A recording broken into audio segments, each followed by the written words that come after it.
What up, party people? It's your man Hakim Green, channel live and direct. BDP all day, every day. All we do, spark Madism here on the Madism TV platform, Madism Sports. Hey, babe, I get that fire? You know, you can't spark Madism with no fire. So I got to get the fire firing. You know what I mean? Who's in the building with me? Let's see what's going on. Wes is usually here on time. I just got a message from Coach E. He's not going to be able to make it today. He says he's stuck in a meeting. It is what it is. So we're going to make it go without the great coach, Dr. Eric Harriel. Cliff, I think, is in Toronto still. He said he was going to be here, but I don't know with this weather. He might have got stuck in Toronto.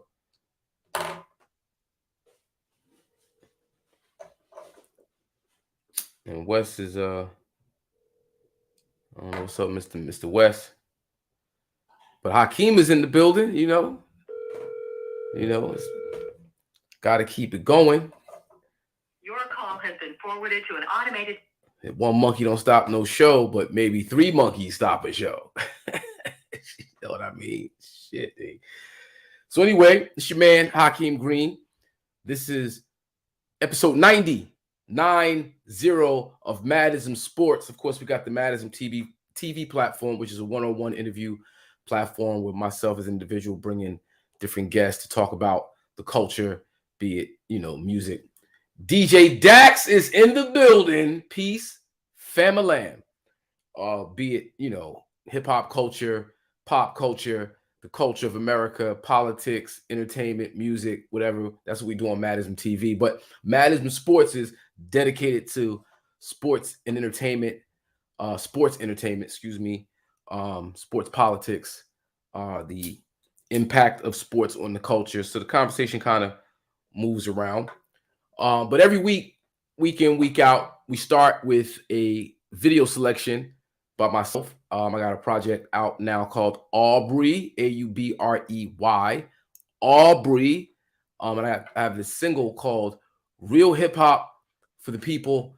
I don't know if you guys know, but I produced an event called 24 Hours of Peace, co-founded by myself and Chief Amiri Baraka Jr., Chief of Staff of the Honorable Mayor Raz Baraka.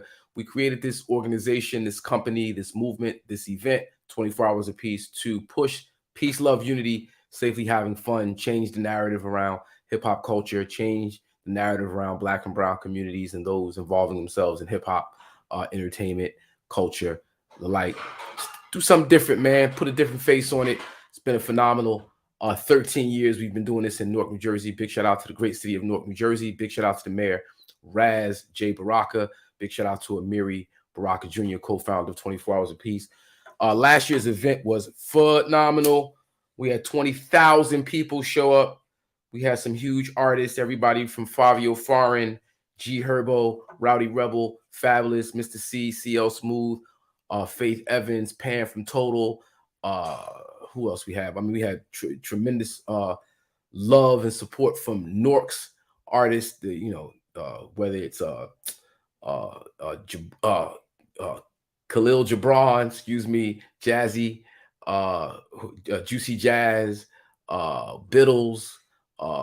We had who else we have from Newark? We had Poppy Stores come through and catch wreck. We had my man from Florida, Marizi, come through and bless the stage, and a whole host of Newark entertainment that's always top notch. And that's at the event 24 Hours of Peace, produced by the company 24 Hours of Peace in the great city of Newark, New Jersey. That said, I'm going to play you a video called Real Hip Hop for the People. And while this video is playing, check the video out. But also like, subscribe, share to the YouTube channel, join the Madism Facebook page if that's where you're watching this. Just stay up to what we're doing, Madism TV, but also 24 Hours of Peace. And with that said, and away we go. 24 Hours of Peace, peace, love, unity, safely having fun. Real hip hop for the people is an engagement. It's a demonstration. using hip-hop culture to get you activated. Let the people hear the bass, the vibration, the love, peace, unity. And watch the add on. It's a culture. It's not just rapping. It's not what we do. It's how we do it. We're doing it right here, Springfield Avenue, between Bergen and Plum. 24 hours straight, man. It's crazy. Shit. We the people. The people of the culture. Yeah, Ron Lawrence. Fire. The hip-hop culture. Yo, we love rap. Yes, Love we it. do. Yeah, we do. Yeah, we do. But it's really about the culture. Yeah, let them know how. The realness. The culture. Yeah. What up, man? You know a hard head makes a soft behind. If I only knew my schoolwork like I knew them rhymes. Mom upside my head, I'm trying to memorize every line. High power rap and breaks, super rhymes. Deep into the culture, didn't even know it. Young entrepreneurs spitting bars like a poet in a rush to be mature behind bars when we blow it. In the bold ass rappers too immature to outgrow it. It was more than just music, something next to breathing. I get giddy like a baby trying to spit while I'm feeding. The mic I be squeezing, dropping facts like I'm teaching. Leaking flows for the perfect beat seeking. Mama used to say, take your time, young man. But I'm trying to feel a light so you can see it when I tan. I'm like one I never ran, I'm a fan but never stand. Just take it backwards to the east, X and out the clan. Holy integrated, having omnipresent, we are. But no one stopped to think about the people. Holy integrated, having omnipresent, we are. But no one stopped to think about the people. Pueblo Unido, grassroots Steve Biko. Rule number one, never forget the people. I live that, I get back. Heart all in it, no gimmick, straight facts. From the start, I'm the light from the dark. Born from black art, knew my part. Daddy gave me, mama made me. North raised me, hip hop saved me. For the culture now, for the black and brown. Harriet Underground, sun up to sundown. Till my people get out, north to down south, spread like word of mouth. While you cowards is hooded, we battle the bullet. Black lives to the fullest. Out here to the end, stronger together, that's the day we win. Holy integrated, having omnipresent, we are. But no one stopped to think about the people. Holy integrated, having omnipresent, we are. Yeah. But no one stopped to think about the people. The legends before me are ones I want to get it like. But hitting quick, hit different when hitting right. Mob ties, this thing of ours is birthrights. Who's next for the culture and them searchlights? Do it to it, this music, I'm trying to talk through it. Every plan on my own, I watch the lie do it. Airborne to Skiki, like a Wendell Pruitt. Trumpets blow, this song's here, melodic ruins. Think forward before they have to think for 'em. Boom bap, I talk that and live enormous. Informers when present in your boy performing, especially when them drums snap by Ryan Lawrence. Do it all, that poet talker, the line crosser. Many hawk and I speak by and flying saucers. Make it worth it, I can't take no feeble offers. Signed, sealed, and delivered, and you know the offer. Holy integrated, having omnipresent, we are. But no one stopped to think about the people. Holy integrated, having omnipresent, we are. Yeah, the people.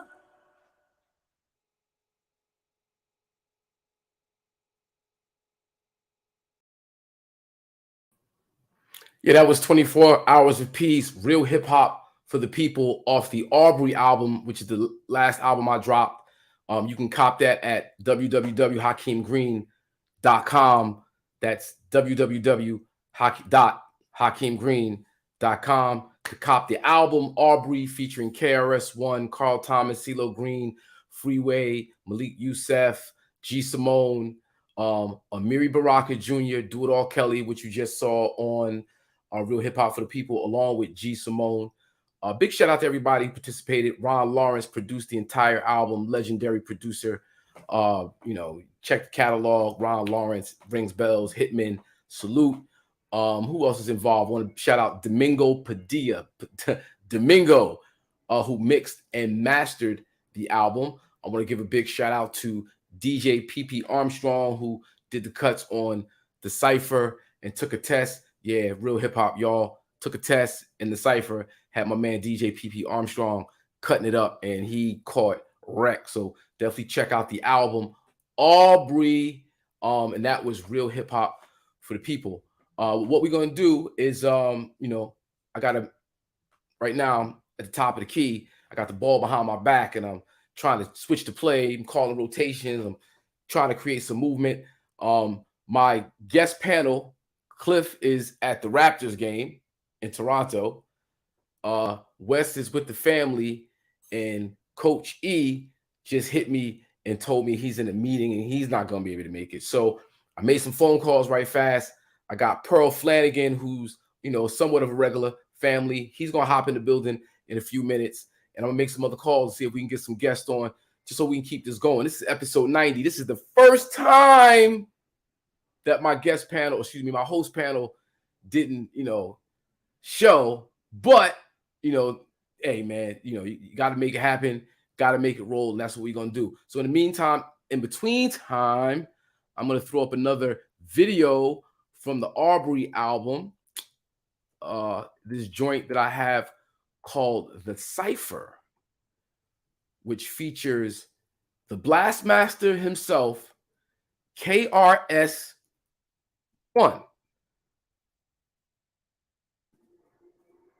Once again, produced by legendary Ron Lawrence.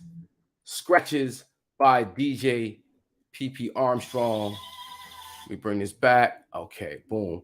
Yeah, so we keep it in hip hop. Like I said, that Aubrey album, you can get it at HakimGreen.com, HakimGreen.com.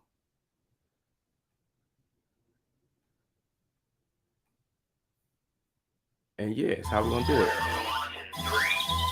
2, 1. This stuff is radio.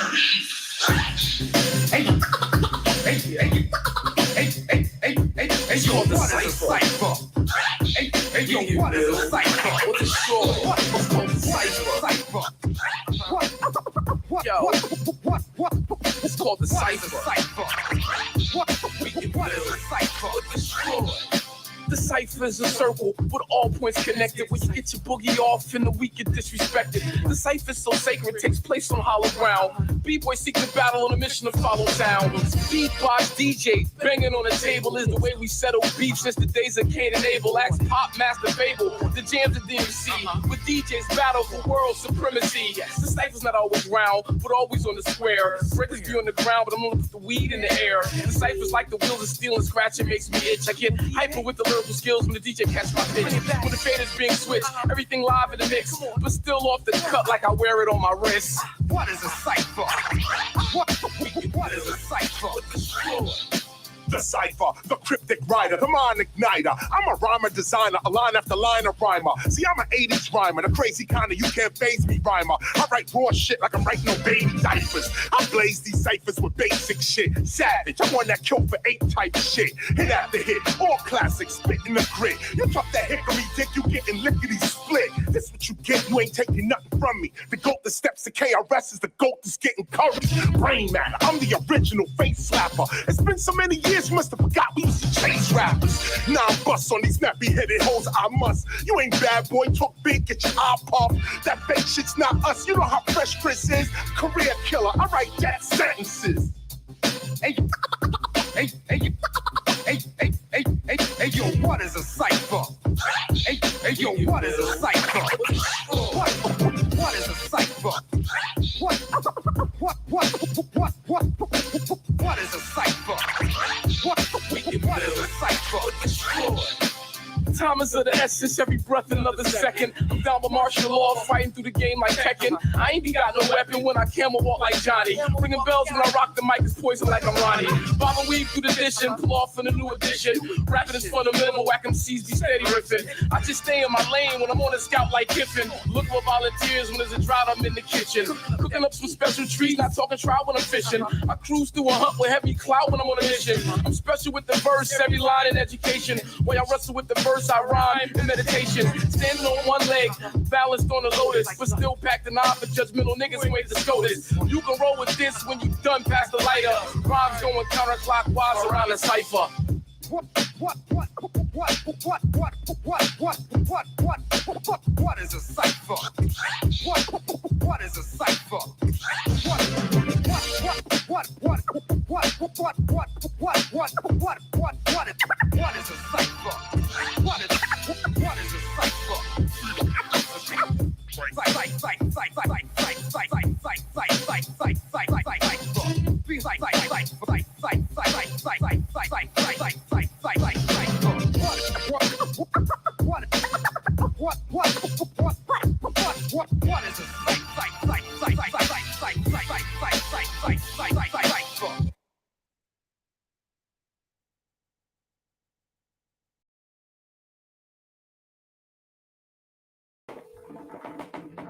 That is The Cipher by your man Hakim Green, featuring KRS-One, produced by Ron Lawrence, scratches by DJ PP Armstrong, mixed and mastered by Domingo, video by Hakim Green, shot by Rich Nice and Norris Naru up in New York. So a little combination, we pieced it together. You know what I'm saying? Hold on one second. What up, brother? Yo. Pocket call. Yeah, so like I said before, we kind of flipping and bouncing right now, making it a go. My host panel, for various reasons, couldn't make it. Cliff is at the Toronto Raptors game in Toronto right now, so he's gonna get back at us and let us know how that's going. Coach E is in a meeting, so he can't make it, and Wes had to do the family thing for the holiday season, so he's not able to make it. So I'm just here, talking my talk. I put a call out to the homie Pearl Flanagan. He said he could hop on in about 15. I put another call out to my homie Buddha Black. He gonna hop on in about 20. So we're gonna keep the conversation going. It's still IZM Sports. This is IZM TV. It's your host Hakim Green, and I'm gonna remind you once again: hit like, subscribe, ring the bell. If you're on YouTube, if you're on Facebook, make sure you join the MadIsm.info page for all the Madism info. Make sure you check Madism.info, the website, and make sure you check HakimGreen.com and get your copy of Aubrey, the new Hakim Green album featuring KRS-One, Carl Thomas, G. Simone, CeeLo Green, Freeway, Malik Youssef, Do It All Kelly, Amiri Baraka Jr., and I think that's about it. Produced by Ron Lawrence. Man, make sure y'all check that. That said, what I'm gonna do is I'm gonna throw up another video, from the album, so y'all can see the work. As we wait for our guests to arrive, we're gonna keep it going with some Hakim Green Aubrey album. This next one is called Jewelry. I love this joint. Us as the OGs, this is what we need to be about, in my humble opinion. Dropping jewelries, and we're gonna hope that YouTube don't hit us with a commercial, because then I'll really be looking crazy. Nope, we good money. Bring that back, and we're gonna share. So yeah, man, I appreciate y'all holding on. DJ Dax is in the building. Tamika Peace Vision Enterprises is in the building, no doubt. Rakim 777 is in the building, no doubt. I appreciate you all for tuning in. And what we're going to do is we're going to play Jewelry. We're going to line it up like this. We're going to get the goings going on. Once again, big shout out to the homie Ron Lawrence for his production work, which is extremely powerful, and you'll see. Yeah, this goes out to every old head who took the time to drop a jewel on me. Little bits of wisdom. Yo, check it out. Listen. If pimpin' ain't easy, what the fuck is revolution? Rappers be spitting straight noise pollution. Here's a clean glass of water, I show you how to eat to live. What goes around comes, let me show you how to give. That's something that you hear when the line is at your ribs. In the street, you fuck your jewels, thug drool like baby biz. I try to stay mindful, write something for the kids. Talk it like I walk it, rap it how I live. I came up blue collar, strive to be a scholar, but I couldn't eat the love, I only starve without the dollar. Depression and stress is enough to make you holler when the landlord's at your doorstep. The devil's on your collar. It's all like jewels. Can I drop a jewel? Can I drop a jewel? Can I drop a jewel? Yeah. It's all like jewels. Can I drop a jewel? Can I drop a jewel? Can I drop a jewel? Yeah. They call me a slacker, cause I won't sell crack for the cracker. I call women queens and I love the very blacker. Some chicks get it twisted, they'd rather be called bitches with their ass in the air like everybody's supposed to kiss it. It's a simple lesson, you get what you deserve. It's life a bitch or just a pimp with a perm. See mommy tricked out, made a little heartburn. Or something she'll forget when it's time to take her turn. When will the children learn this was better to earn? But when my niggas put in work, they like to make the metal burn. End up in the system, it's all systematic. Manchurian candidates, waving automatics. A product of a project launched in the 80s. Chemical warfare meant to kill the crack babies. Now as the world turns, is it just a story? Cause keeping it real got my sons in purgatory. It's all like jewels. Can I drop a jewel? Can I drop a jewel? Can I drop a jewel? Yeah. It's all like jewels. Can I drop a jewel? Can I drop a jewel? Can I drop a jewel? Yeah. In between heaven and Hades, like earthquakes in Haiti, the fat lady clears her throat and then plays harp for the babies. They say I'm such a mystic, lyrics something mythic, but I make it so plain with details and specifics. I'm just gifted like that. I'm young and I'm black, so represent the game. I represent the fact that God helps those who helps themselves. So when God helps you, He's really helping Himself. Make every day have purpose. It's the science of life. Every breath's another role. It's a science to dice. Give me the moment. Learn from your mistakes. Try to learn from others. You get one roll at life, you won't get another. You have to learn the tricks. Cause some niggas be on the gab. Want some funny business, but that shit won't make you laugh. I thought he had the bread, wasn't wonder not the weed. I'm wondering how it's coming back, cause my connect ain't getting beat. It's all like jewels. Can I drop a jewel? Can I drop a jewel? Can I drop a jewel? Yeah. It's all like jewels. Can I drop a jewel? Can I drop a jewel? Can I drop a jewel? Yeah. Yeah.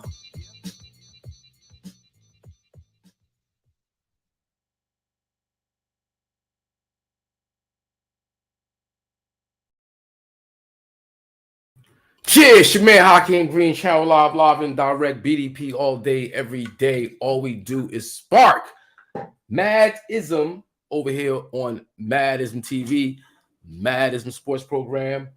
And your man is at the top of the key right now, dribbling the ball. Right now, it's one-on-one. I don't know what I'm doing. I'm James Harden right now at the top of the key. I don't know if I want to drive to the hole. I don't know if I want to do a step back three on you. You know what I'm saying? I don't know if I want to pass out to Joel Embiid right now. I'm waiting for him to get down in the post so we can make the pass. I'm just doing my thing right now on Madism Sports. So I'm going to keep it going. What happened this week? Well, let's talk football, right? So grew up a Dallas Cowboy fan. You know, if you guys don't know, it's been hard for me to root for the Dallas Cowboys since 2016. I mean, it's really been hard to root for Cowboys since like 95. That's a whole nother story. That's the last time they won a Super Bowl and had a really strong squad was 95, a very long time ago. That said, in 2016, when Colin Kaepernick made his protest and Jerry Jones won, sided with Donald Trump and his shenanigans, and then so openly, forcefully pushed against Colin Kaepernick, it's like, man, it's kind of really hard to get behind that star, you know, and root for that star. So I kind of fell back as a fan, so to speak. But, you know, in doing Madism Sports, I got to keep up. And, of course, Cowboys being, you know, the biggest sports franchise in the world, you know, it's important that we cover it. We talk about it. That said, they recently beat the Philadelphia Eagles, I believe, 34-30. You know, though it was a good win, Jalen Hurts didn't play. You had Minshew was the starting quarterback for the Philadelphia Eagles, and he did okay. He actually put up a gang of yards. They were able to put up a bunch of points, which is concerning for the Cowboys. Is that defense still gives up a lot? We still give up a lot of defensive end. I say we, like I'm still used to, but okay. The Cowboys still give up a lot on the defensive end. Beginning of the year, very stout when it came to defense. They were at the top of the top 5 defense, I believe, for like half the year. And then coincidentally, when Dak Prescott came back off injury and, took back over the reins from Cooper Rush, it's like the defense has declined. Now, I know they've suffered, a bunch of injuries on the front line and in the secondary, but, it's still, got to do better on the defensive end. I think this last game against the Philadelphia Eagles once again showed that the Dallas Cowboys don't have it all together on the defensive end. So that said, over to the offense, it is a good feeling to see Dak Prescott and the offense put up, 34 points. They put up they put up big numbers against the Vikings. They've been managing to, average consistently 25, 26 points a game, I believe, if not more, which is, I think, good. However, it's still too many turnovers at inopportune times. This past game, I think Dak had, one turnover. The Cowboys Dak had one turnover, which was, wasn't multiples. That's a good thing. But still, when you get, deeper into the season, you're playing for playoff positioning, like they have been. I think everything's pretty much locked right now. They'll be playing Tampa Bay first round, I think, if Tampa Bay is able to keep their thing going. But when you get deeper into the season and you get into the playoffs, you just got to keep the turnovers to an absolute low. It's very little room for mistakes in that sense. And against a team like the Philadelphia Eagles, like you said, with Gardner Minshew at quarterback, like, he's a second string quarterback. He's had his career has been, okay. He's an okay quarterback, okay backup. But when Jalen Hurts comes back and he's healthy and you're dealing with a healthy, strong Philadelphia playoff ready team, it could be a totally different story, especially playing in Philadelphia, because you're basically playing against a 12th man on offense, defense, and special teams with the crowd. Like Philadelphia crowd, they get it in.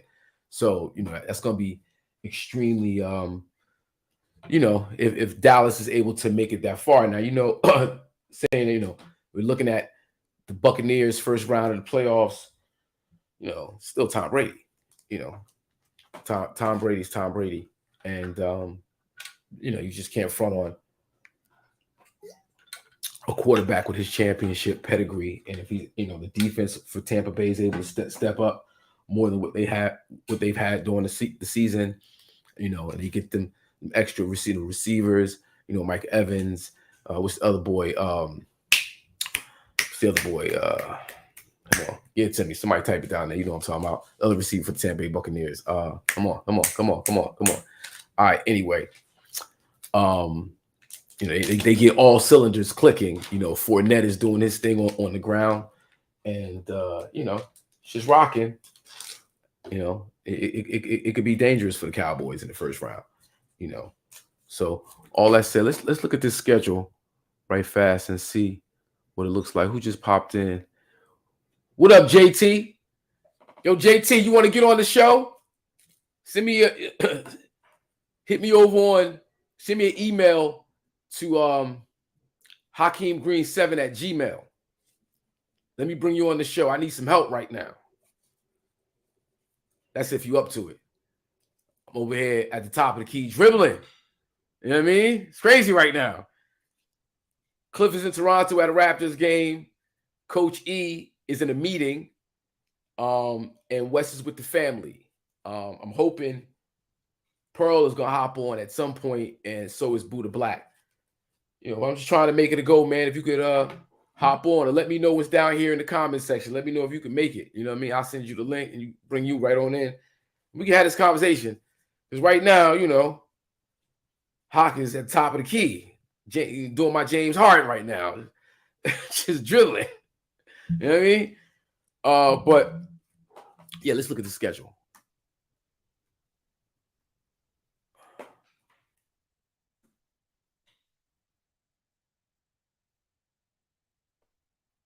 Ooh.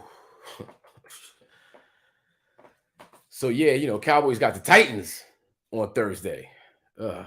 Lord have mercy. Once again, and I think we play in Tennessee. Yeah, we play in Tennessee.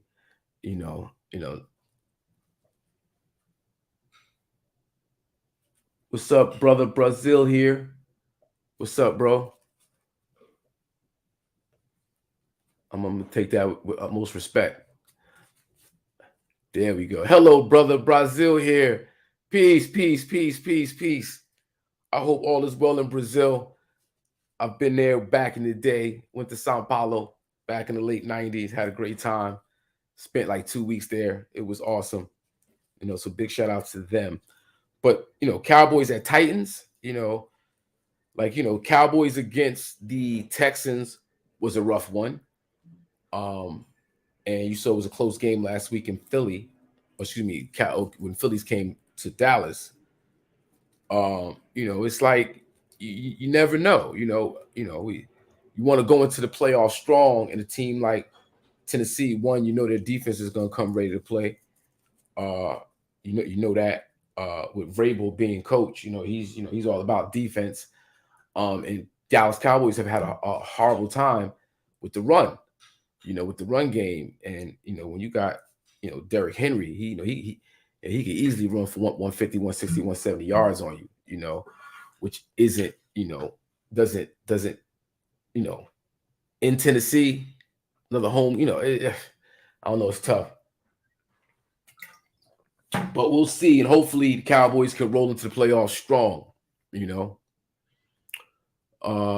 We got Cardinals at Falcons. Cardinals and Falcons are both having a horrible year. We expected a lot more from the Cardinals, but with Kyler Murray being out, I'm going to take the Falcons in Atlanta. Dolphins and Patriots. So, man, that's an interesting conversation. Both two AFC East rivals, like a heavy rivalry right there. The Pats and the Fins.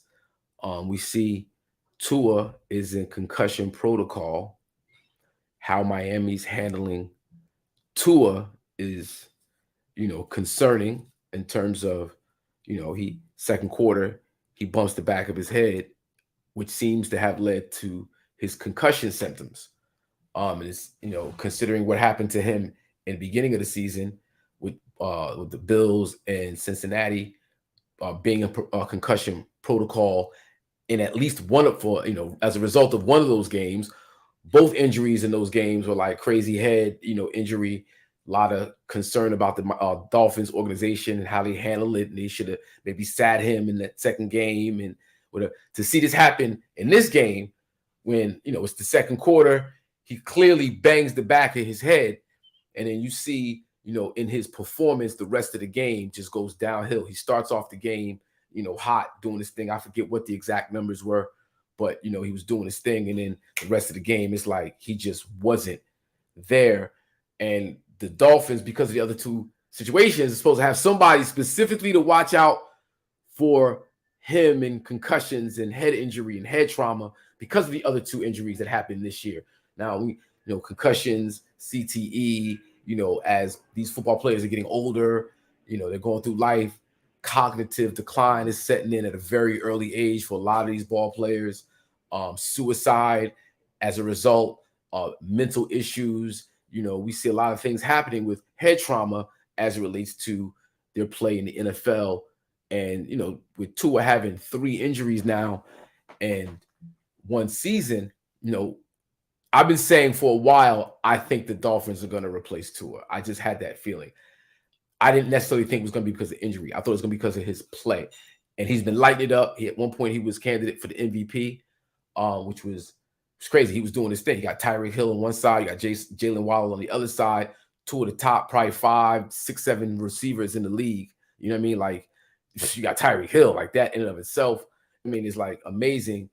Jalen Wild, like you dumping it off, flats, short crossing patterns, short slants, let these guys just run. And there you can't catch them, That's great. But again, as you go further into the season, as you get closer to the playoffs, you start playing stout defenses who know how to shut that inside short stuff off. Now I got to make you throw deep. And I was just always questioning Tua's arm. I don't think Tua has the arm to match those receivers. Like you got two thoroughbreds on the ends. Like you got go and you got to just be able to launch it. And he don't have that arm. You see a lot of time, they're waiting for the ball to arrive, and then you see in this last game, where he suffered this head injury, they cut off a lot of that middle inside stuff, just got shut down. The Green Bay Packers shut a lot of that crossing, short, slant, shut that down. Now beat us deep.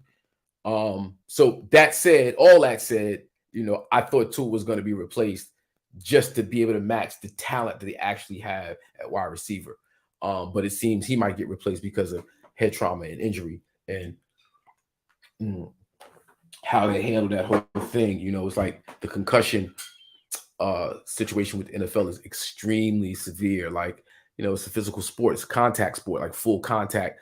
Some of the top athletes in the world, some of the strongest, fastest athletes in the world running full speed at each other.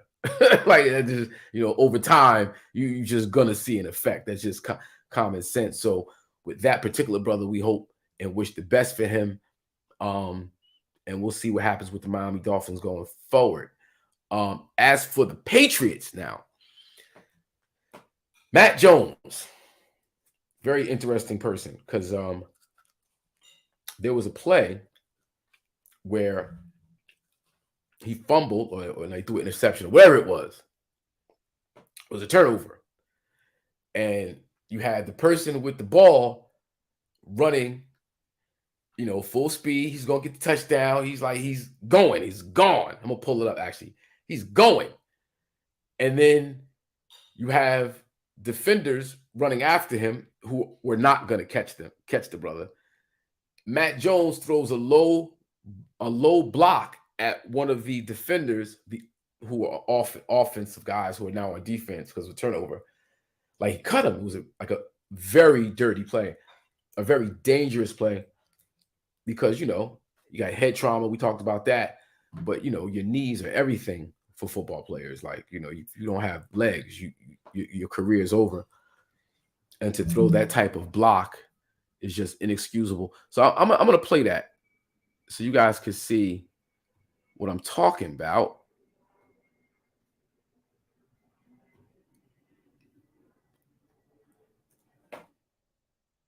And then, the follow-up on Mac Jones is that he's got a litany of dirty plays that he's been involved in. Mac Jones has only been in the NFL. He's got a litany of dirty plays that he's been involved in. And that was interesting. Hold on. Put my joint up. Hakim Green 7 at Gmail. Hakim Green 7 at Gmail. JT. So Matt Jones has a litany of dirty plays he's been involved in. And we're going to pull this one up and check it out.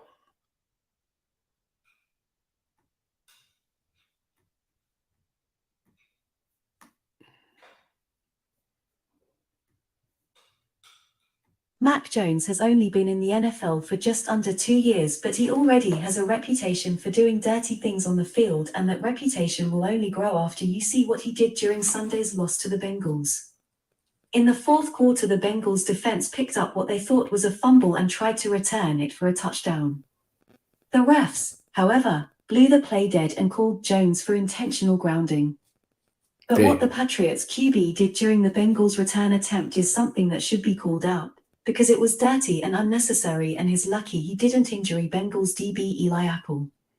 That's just gross, man. NFL fans crushed him.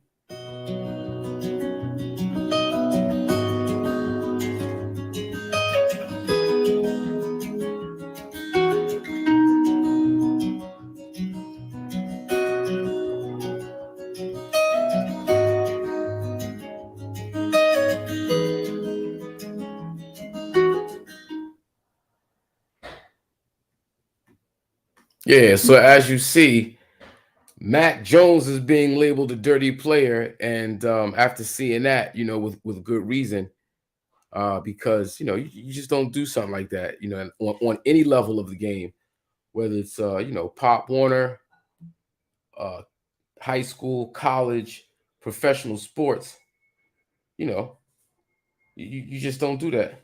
Wait a minute. That's not something you want to do. So got my man JT gonna hop on. Let me waiting for his email now. Let me just copy this link. Once again, I appreciate everybody who's tuning in and riding out with me right now. Because your man right now is at the top of the key doing this James Harden thing. I'm just dribbling, waiting for somebody to break free so I can pass him the ball. And but in the meantime, anytime I'm gonna shoot. You know what I mean? Because I am a shooter. That's what I do. I shoot. So let me shoot this thing. And when somebody hops in, then we'll dump the rock off. That's what it is.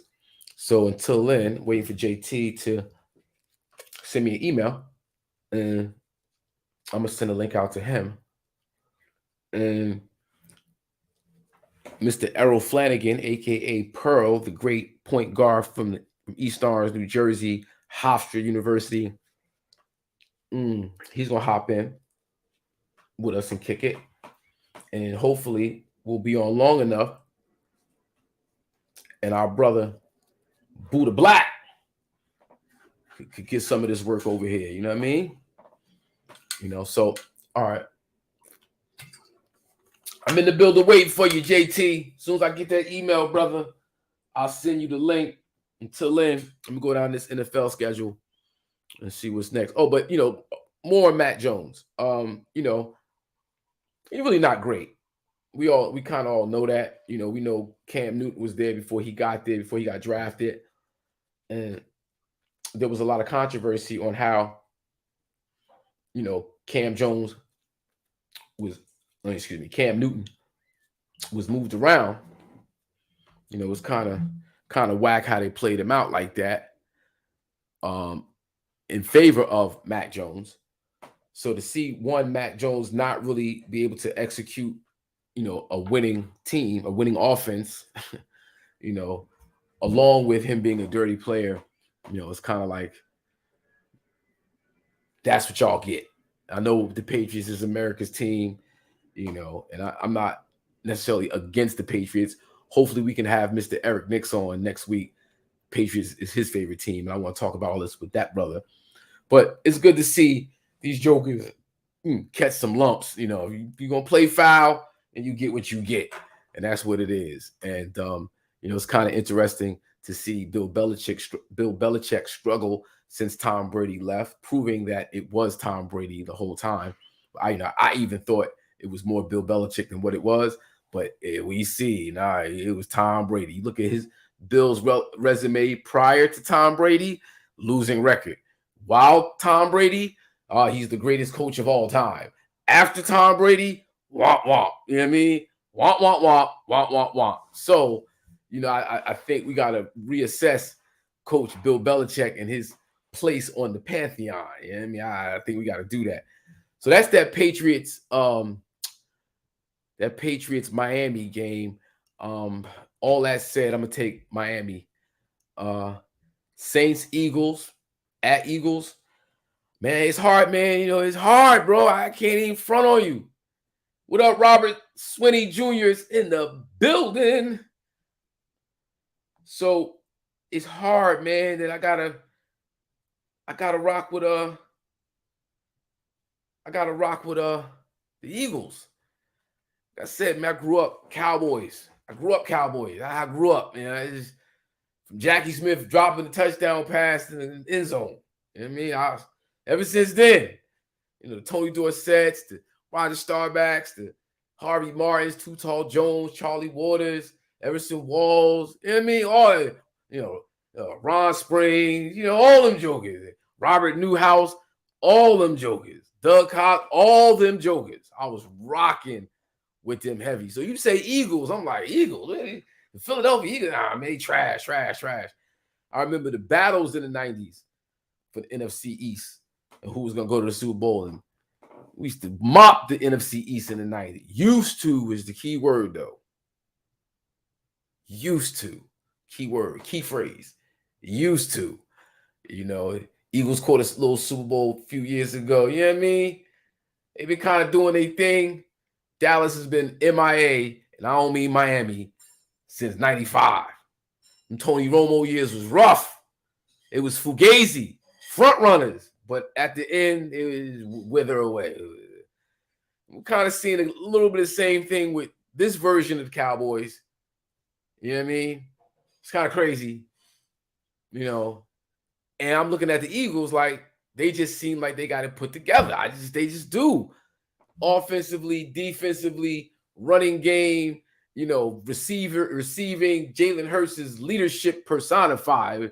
If there's in a dictionary, NFL leadership should be Jalen Hurts' picture. Like, he just commands respect from the team.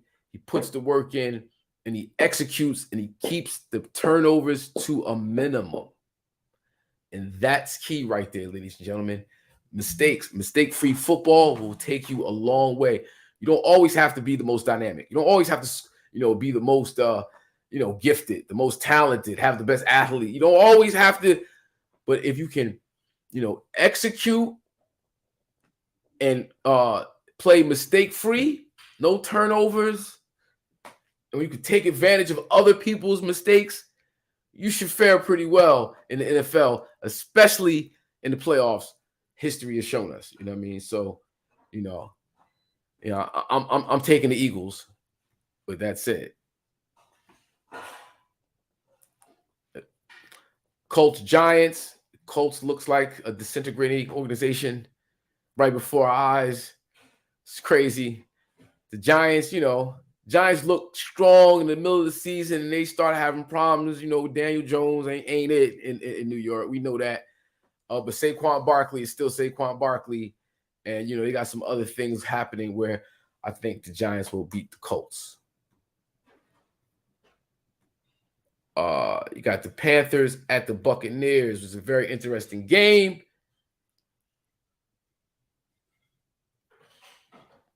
Very interesting game. I'm going to take the Bucs. And that's at the Buccaneers. Broncos versus the Chiefs. Man, another one of those situations with Denver Broncos. You see, they just fired Nathan Hackett, lost his job.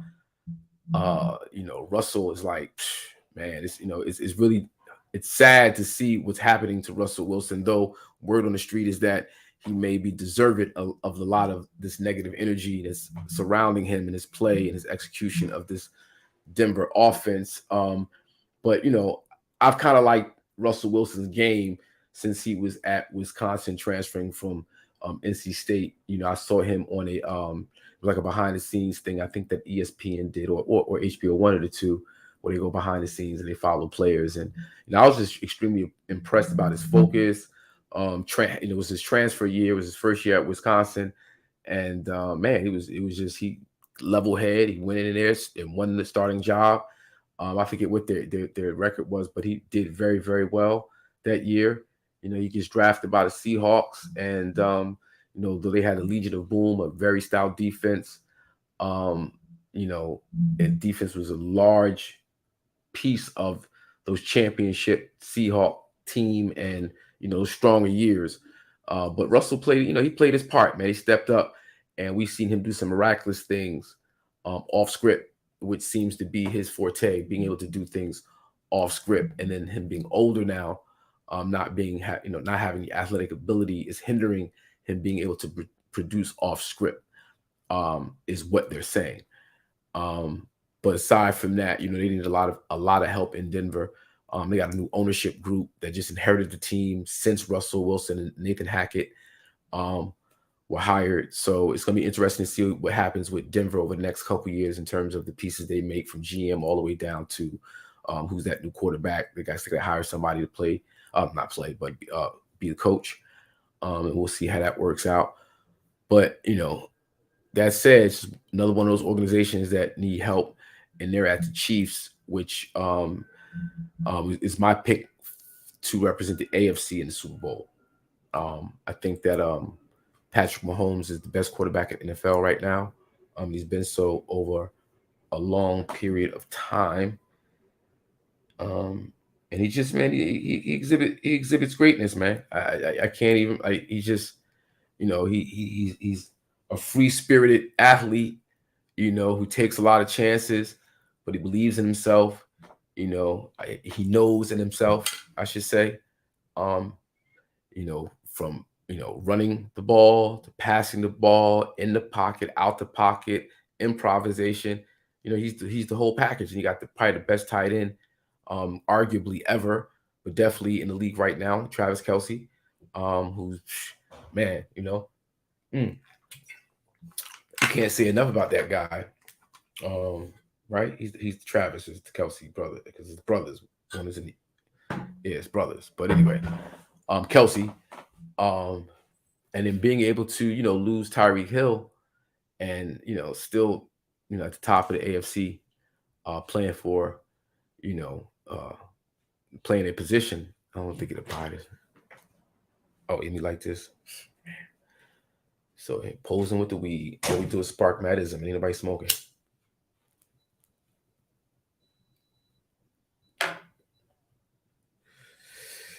Yeah, so the Chiefs. Yeah, I expect them to be representing the AFC in the Super Bowl this year. So that's it. Broncos are not beating the Chiefs in Kansas City. Ain't happening.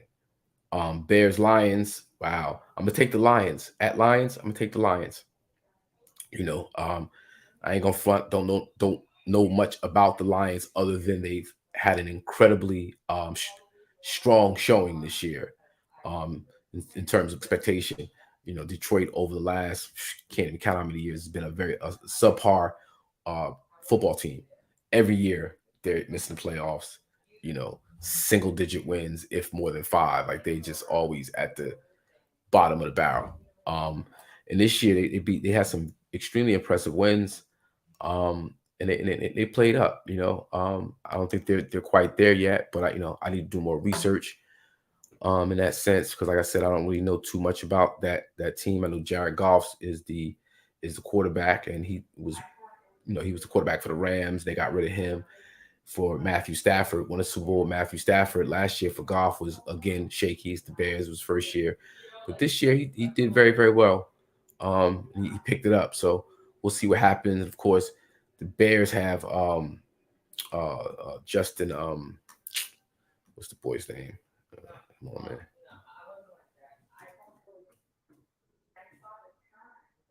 Justin Fields, my guy. Sorry about that, y'all. Yeah, Justin Fields, Ohio State quarterback, second year. He's improved tremendously this year. The Bears are looking like, under his quarterback leadership, they could be something. They still got to build around him. They still need a line. He does too much running. He has to scramble. He has to make things happen with his legs because of the play of the line. They need to beef that up.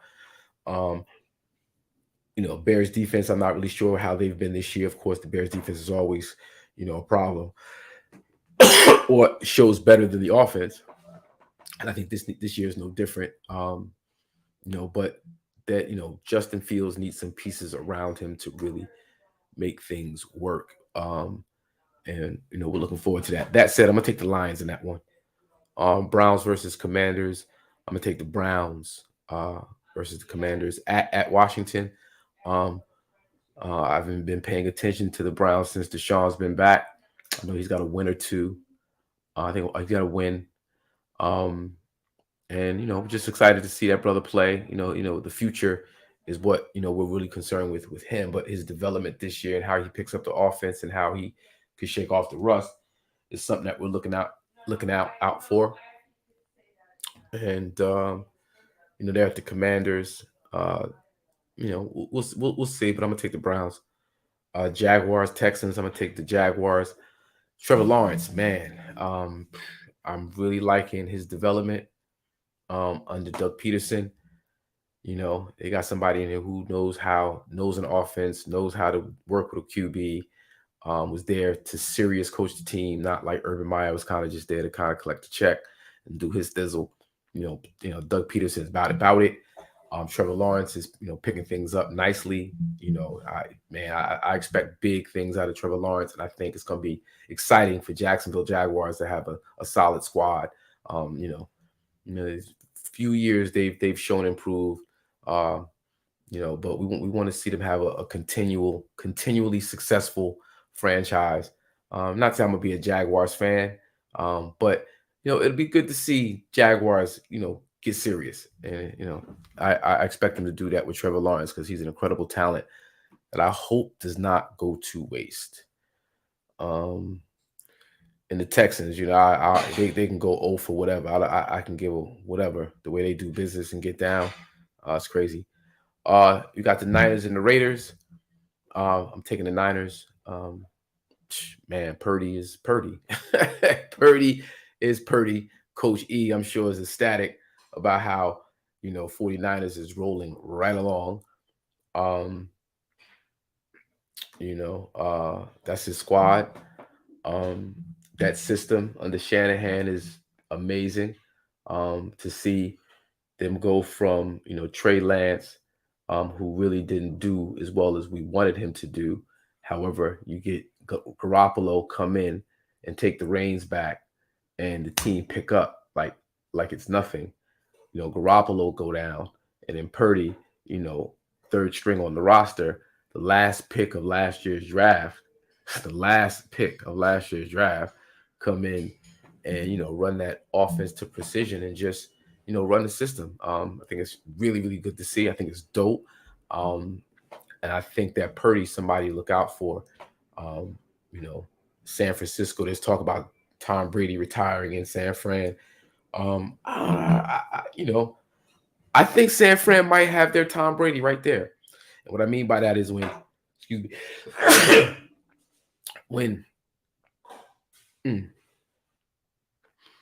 Tom Brady took over for Drew Bledsoe in the Patriots some 22, 23 years ago.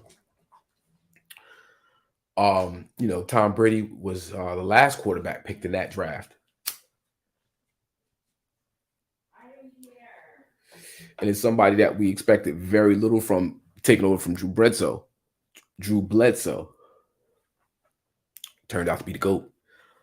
Turned out to be the GOAT, the greatest of all time. 7 Super Bowls is nothing to look past. Like, it's hard to win one Super Bowl when you think of the competition, like we talked about earlier. Some of the best athletes in the world who are, totally focused on, hurting you to get to their goal. And Tom Brady being able to navigate that and win 7 championships with 2 teams, I think is, we'll never see that again. Like, that's never, ever, ever happening again. It's just not. I doubt it. People talk about Pat Mahomes. Will he be able to, replace Tom Brady? I'm not saying he won't be the GOAT, but he'll be the GOAT for other reasons. And, number of Super Bowls doesn't necessarily mean you're the GOAT, in my opinion. But when you think of Tom Brady playing up until he's 45 years old right now, and he's still a competitive QB at 45, like, yeah, it's just, man, it's crazy. It's ridiculous. That said, Purdy out in San Fran, not saying he's going to be the next Tom Brady, but he could be San Fran's Tom Brady in terms of, being, ahead of a system, running a system and competing at that level year in and year out, because the system just works. The running game, how that plays a part, how they use Debo, who's now hurt, but how they use C-Mac in terms of running and receiving.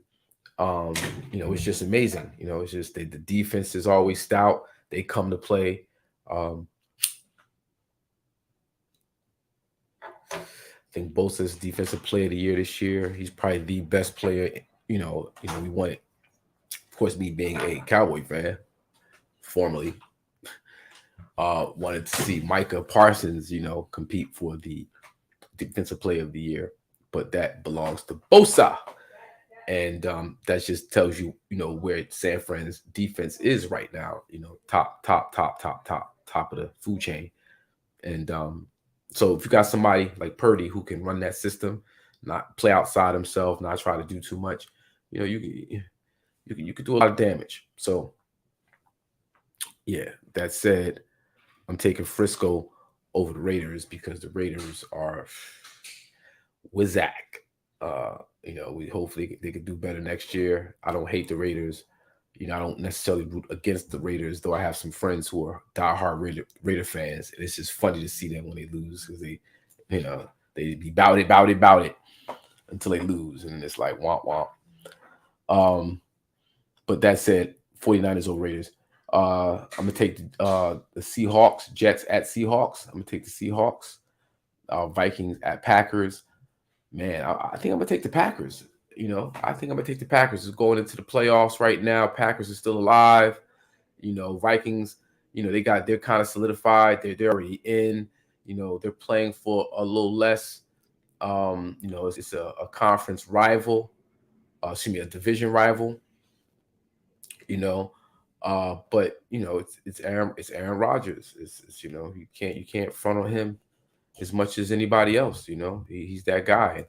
They seem to be clicking. The receivers seem to have figured it out. They got a young squad of receivers, but I've seen this guy throw some balls over the last couple of weeks. It's like, yo, he's back. Like that guy is, as a person, Aaron Rodgers, in my opinion, a little out there. I can't rock with him a lot of his stances, but when it comes to throwing that rock, man, it's not too many better than that guy right there, man. That guy is amazing.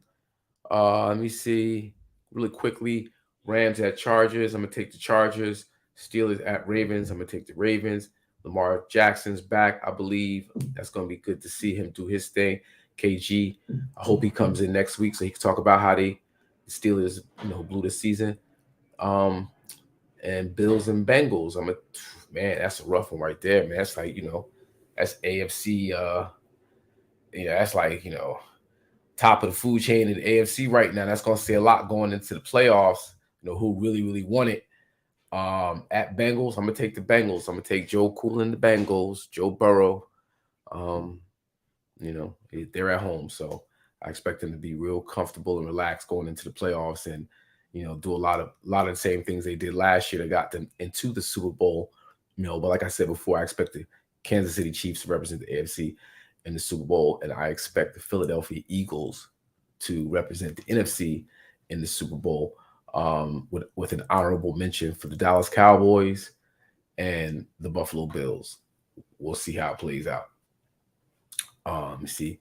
That said, I'm still waiting for, one of my guests to hop on. They told me it was going to be down with me. It's now 8 o'clock. I've been running my mouth for the last hour. JT, what happened to you, brother? You ain't send me no wait for your email. I was gonna bring you on the show. I'm still puffing this weed. So how about we do this, right? I'm gonna play another joint from the Aubrey album called Took a Test. Once again, produced by Ron Lawrence. Legendary producer. He produced hits like Hypnotize for Biggie, Headsprung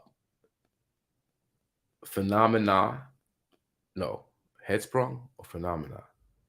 Man, I forget. He got some LL credits. He got some Faith credits. He got some Money, Power, Respect. The Locks, Lil' Kim, and a bunch of other joints. And, namely Hakim Green album, Aubrey, entirely produced by Ron Lawrence. Scratches by P.P. Armstrong. DJ P.P. Armstrong. How we gonna do it? I'm gonna rock this video. I need you guys to like, subscribe, share, ring the bell. If you're on Facebook, make sure you join that madism.info page. and we're gonna rock out like this.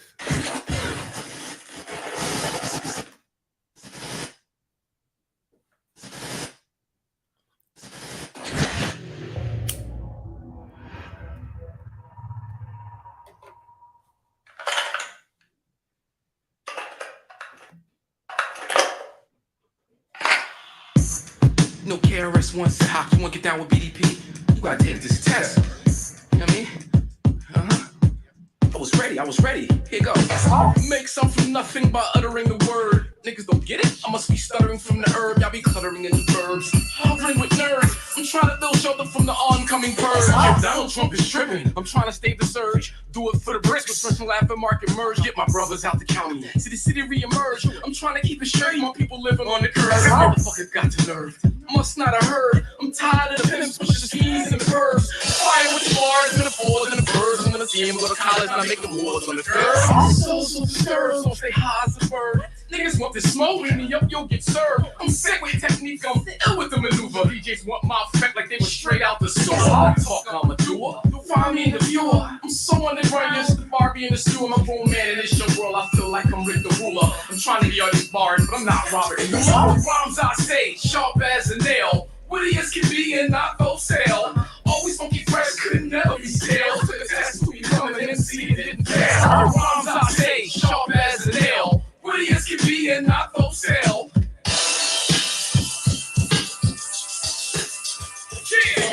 DMC, quickly blazing with a run. Pressure on y'all, shrivel up. Raising in the sun, I can blaze you with the gun. Rather raise you like the one. In the hood, y'all sweat it out, but I remain the champion. Smoking like the bear, putting fire to your camp. When I light up the air like wires on a lamp. Coke in your ear, hit a fire in your amp. I got that choke, keep it near, always fire when I jam. Flow absolute style, classic, got the proof. 0 to 100 on the ledge like the roof. Make them disappear out of thin air, they go poof. Facts come and go, Hakim remains the truth. All the rhymes I say, sharp as a nail. Witty as can be and not for sale. Always on the west, could never be stale. Took a test to become an MC, didn't fail. I drop jewels. Science, mathematics, language arts, social studies, lyrical gymnastics, style, charismatic, pragmatic with its instruct. Smile is aromatic, fanatic with the ism. Facts to the subject, how I school in the seas. I get checks off the blue cheese. UMCs, they used to call me powder, then I blew UNC. Taking y'all back to school like fools in truancy. I rock with the teacher like the board education. Smoke doc with the reefer, got a script for medication. Get A's for dedication on my way to graduation. Hand in hand like diplomas rolled up, congratulations. Rhymes I say, sharp as a nail. Witty as can be and not for sale. Always funky fresh, could never be stale. Took a test to become an MC, it didn't fail. The rhymes I say, sharp as a nail. Witty as can be and not for sale. Always funky fresh, could never be stale. Took a test to become an MC and didn't fail.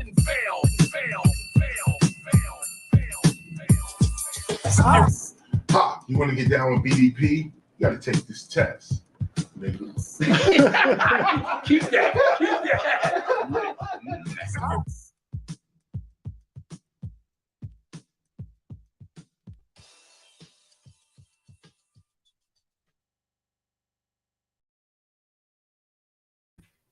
Yeah, that was Took a Test by your man Hakim Green, produced by Ron Lawrence, scratches by DJ PP Armstrong. Of course, you saw KRS-One in the video. You also saw Tame One from the Mighty Artifacts. Rest in peace, DJ Chaos. Of course, salute to Elder Sensei, my brother in rhyme, my brother in hip hop. Artifacts crew just means so much to us as hip hoppers from New Jersey and hip hoppers, from what we call the underground. Tame One was such the essence of underground MC-manship, as an MC and as a graph writer, huge in the graph world from early on, in Jersey, New York, around the world, actually, and Elder Sensei, like they manifest so many parts of the culture that, it's like a tremendous loss for the hip hop community. Rest in peace, Tame One. Also rest in peace, Hurricane Gloria. Another tremendous loss for the hip hop community. Rest in peace, Granddaddy IU. Another huge loss to the hip hop community. And whoever else I may be forgetting out there who've who've transitioned to the ancestors, salute, respect, and we will remember you always. So Tame One is in that video. Took a test, and it's just important for us to represent real hip hop. People first, culture. Culture, people. That's just without the people and without the culture, we don't really have too much else. And that's what we try to represent over here with Madison TV, Madison Sports. Just culture, like just how we kick it, how we flow, how we, sports is such an integral part of the conversation, in America, but particularly amongst black and brown men. Has an impact on how we see ourselves, how we see the world. And it's a good and a bad thing. It's a good, some very strong, positive things that you can get from sports and watching sports and being engaged in that experience. But at the same time, it can be a distraction. It could be used as a form of propaganda. It could be used to push agendas that don't necessarily benefit the viewership.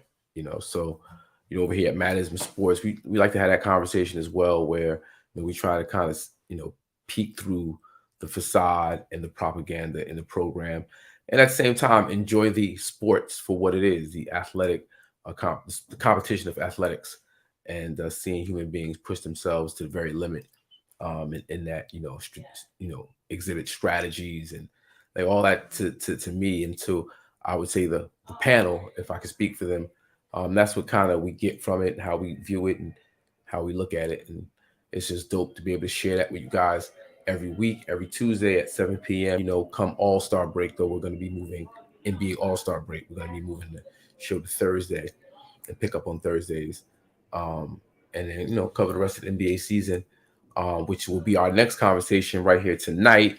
I have a special guest who hit me, said he's going to be coming in pretty soon, Mr. Errol Flanagan, aka Pearl. We call him Pearl. He was a point guard for my alma mater, East Orange High School, EO High School Panthers. East Orange, New Jersey, and class of '87. And I say that team was, a very solid basketball team. Rest in peace, Coach Griffin. A solid big shout out to my man Nut, Jamal Williamson. He was the shooting guard. Pearl was the point guard, and you had a bunch of other folks on that squad. Mark Gray, that was my junior year. Mark graduated my senior year. That was '86.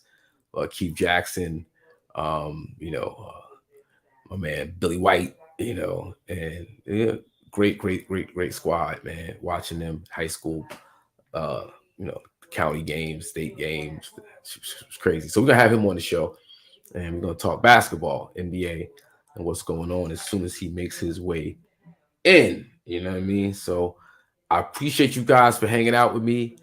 We've had a steady audience, and I really, really appreciate it, because like I said, I'm out here at the top of the key doing my best James Harden impression. I'm just dribbling out at the top of the key, shooting threes, driving to the hole, trying to get a foul, doing what I'm doing. Big shout out to Wes, big shout out to Coach E, big shout out to Uncle Spliffy, big shout out to KG. They weren't able to make it for various reasons, but we're gonna represent anyway. Hold on one second.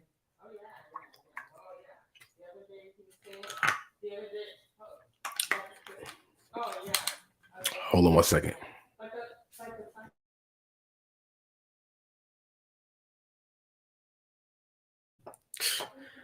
Yeah. So, Madison Sports, Madison TV, episode 90. We got 90 in the building, ladies and gentlemen. This is the 90th episode. I'm extremely proud, extremely excited that we've been able to maintain this thing for 90 shows. That's impressive to me.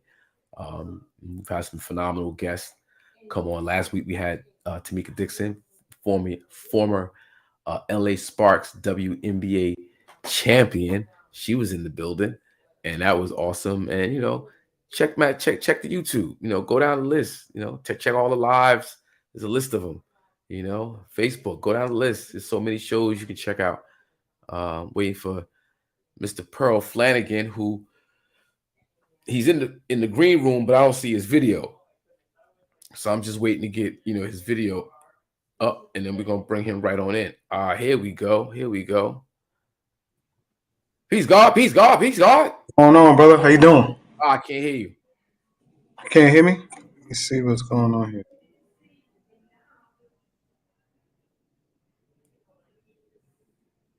Now you froze.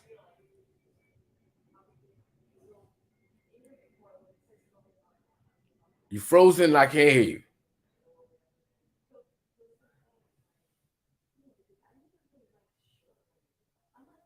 You froze up, I can't hear you.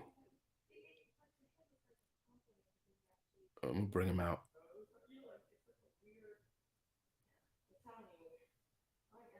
Let's see what happens.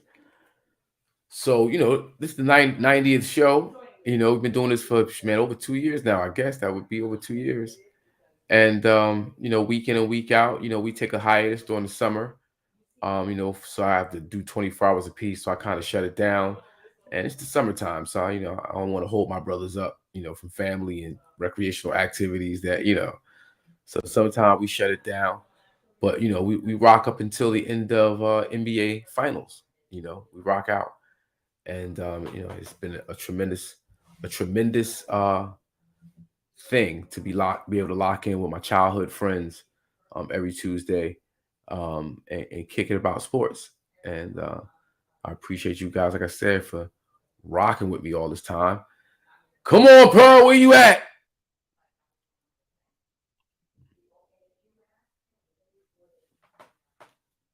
Let's see what's up. Let me see. I'm going to play another joint until we get it right. Lock in with your man. I'm going to play another joint. Hold in.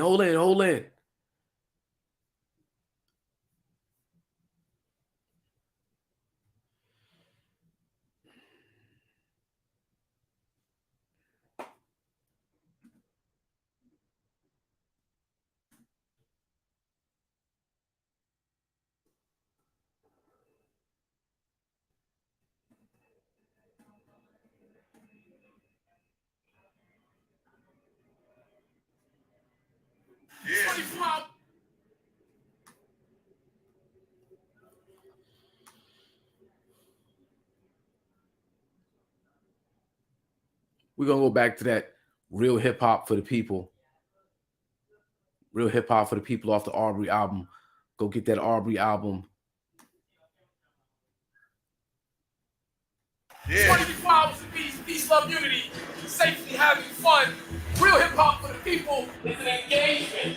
It's a demonstration. Using hip hop culture to get you activated. Let the people hear the bass and the vibration, the love, peace, unity, and watch them add on. It's a culture. It's not just rapping. It's not what we do. It's how we do it. We're doing it right here, Springfield Avenue, between Bergen and Plum. 24 hours straight, man. It's crazy. Shit. We the people. The people of the culture. Yeah, Ron Lawrence.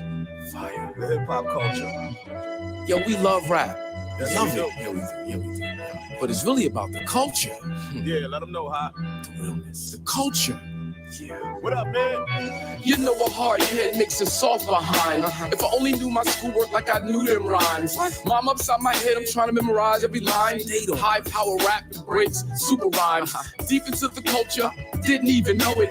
Young entrepreneurs spitting bars like a poet in a rush to be mature behind bars when we blow it. In the bold as rappers too immature to outgrow it. It was more than just music, something next to breathing. I get giddy like a baby trying to spit while I'm feeding. The mic I be squeezing, dropping facts like I'm teaching. Leaking flows for the perfect beat seeking. Mama used to say, take your time, young man. But I'm trying to feel a light so you can see it when I tan. I'm like one I never ran, I'm a fan but never stand. Just take it backwards to the east, X and out the clan. Holy integrated, having omnipresent, we are. But no one stopped to think about the people. Holy integrated, having omnipresent, we are. But no one stopped to think about the people. Pueblo Unido, grassroots Steve Biko. Rule number one, never forget the people. I live that, I get back. Heart all in it, no gimmick, straight facts. From the start, I'm the light from the dark. Born from black art, knew my part. Daddy gave me, mama made me. Nook raised me, hip hop saved me. For the culture now, for the black and brown. Harriet Underground, sun up to sundown. Till my people get out. North to down south, spread like word of mouth. While you cowards is hooded, we battle the bullet. Black lives to the fullest. Out here to the end, stronger together. That's the day we win. Holy integrated, having omnipresent. We are. But no one stopped to think about the people. Holy integrated, having omnipresent. We are. Yeah. But no one stopped to think about the people. The legends before me are ones I wanted to get it like, but hitting quick hit different when hitting right. Mob ties, this thing of ours is birthrights. Who's next for the culture and them searchlights? Do it to it, this music, I'm trying to talk through it. Every plan on my own, I watch the lie do it. Airborne to skeeky, like a Wendell Pruitt. Trumpets blow, this song's here, melodic ruins. Think for it before they have to think for 'em. Boom bap, I talk that and live enormous. Informers when present in your boy performing, especially when them drums snap by Ryan Lawrence. Do it all, that poet talk of the line crosser. Mini hawk and I speak by and flying saucers. Make it worth it, I can't take no feeble offers. Sign sealed and delivered and you know the offer. Holy integrated, having omnipresent. We are. But no one stopped to think about the people. Holy integrated, having omnipresent. We are. Yeah, the people.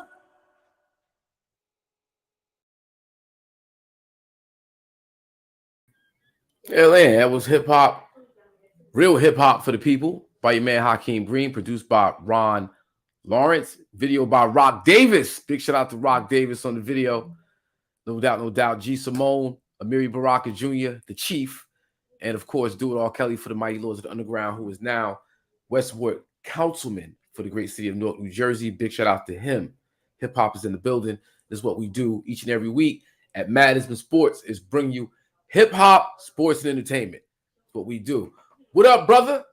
What's going on? What's happening? We can't hear you. Busy in the grind. Can you hear me?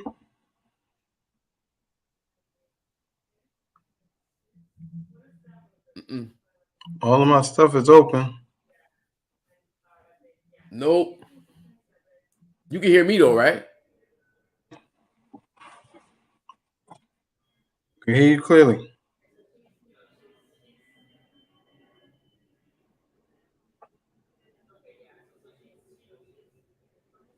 I don't know what it is. Are we in? It must be something internal in the system, or maybe it's something in the StreamYard page.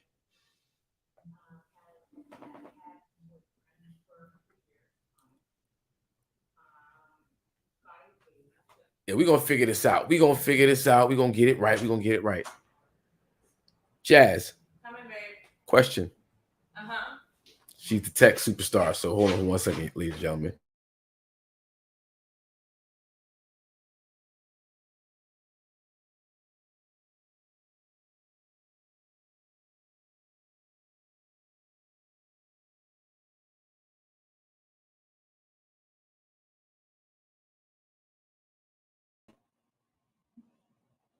We good now? Now I can't hear you. I'm muted. Now he can hear me. I got you. And you can't hear him. But we can't hear him. Get yourself see if that's on there. Hello? Yeah, can you hear me? Nah. No. Take that off over there, the thing, and put it on the MacBook. Go to the settings and put it on the MacBook. Hold on 1 second. Let me do some on my end. Go to audio. And change it to MacBook, which is MacBook, and the other to speaker MacBook. And see. Say something now. Hello. Can you hear me? You got me? Got you. It was me the whole time. Was it? Yeah, see, I needed I needed the tech superstar to come help me out with the assist. Mhm. That's how I was saying. I've been saying all show, right? I've been out here with James Harden at the top of the key, just dribbling. I've been the whole show. That's what I gotta do. I gotta stay at the top of the key. I'm gonna dribble. I might drive the lane. I might shoot a three, but I'm waiting for Joel, to provide some movement, come in so I can dump it down. You know what I mean? And For then the moment, because I needed Maxie to come set a pick right fast. well, for the moment, because he headed south now. He's gonna be headed south after a while. He's leaving the north. Is he? No, you heard the story. He's talking about he may want to return to Houston. Get out of here! I didn't hear Said that. that this weekend. Yeah. Oh, they're killing him right now. They're killing him, and they're like, Houston don't want you there. They're growing. No, the young. He played himself. No, he did. He said that. Stop it. Yeah, he played it. Everybody talked about it. Stephen A. talked about Jalen Rose was flabbergasted. He was like, "You got to be kidding me." You gotta be kidding me. Yeah, he wants about. I want to go here. I want to go there. I want to go here. This is the new era, man. Which that's why people don't respect it. No, that's James Harden. Well, I mean, it's the jump around era. Like, I don't want to be here. Man, let me go over here. All right, it's also Kyrie. It's also KD. Right. I want to be traded. All right, I'll stay here. All right, we get rid of the coach though. All right, we'll work out with the coach. All right, we're not winning. Get rid of the coach. It's crazy times, but it is what it is. It's evolution. No, man, that's not evolution. That's garbage. It is, but it's the way the game has changed. They've allowed things to become this. Yeah, but it's like, you have no integrity. You have no integrity at all. There's no, I'm just going, I want to do it here. I want to do it there. All right. But the thing is, it's different. Like, if you win a chip, yeah, you reach the pinnacle, you win a chip, right? You live out your contract. Things ain't going well. You lived out your contract. I don't owe you nothing. I'm bouncing, right? Or you go, you win a chip. All right, I mean, what more you want from me? That's different. When you not like you never put in a solid effort to win the chip, James Harden, like you never committed really ever to winning a chip. It's always been about you, and what you're getting out of it, to shine how good your numbers look. How, you know what I mean? It's just never commitment to the chip. I think everybody's chasing conversations about all-time greats. They're chasing that because of all the talk shows. They're chasing the numbers. Like now KD is looking to just score. He wants to win, but he wants to score. Because he wants to climb that all-time list of scoring. He's 15th now. So he want to keep climbing that list. That's what he's got.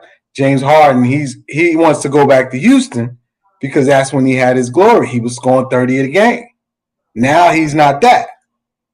But you're not going to be that. You're much older. The game, like but he could. Times have changed and moved on. They're not taking him back. They're not taking him back. They moved on. They're growing young guys. They're starting to gel. How you play in Philly? Because the fans will get rid of him.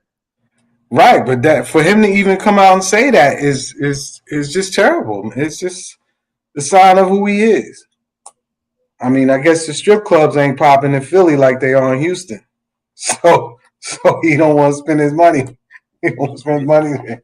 Yeah, it's just that I didn't know that. It's pathetic, man. It's pathetic. I mean, and with that comes the loss of respect from not only other owners and team executives, but also his peers, players.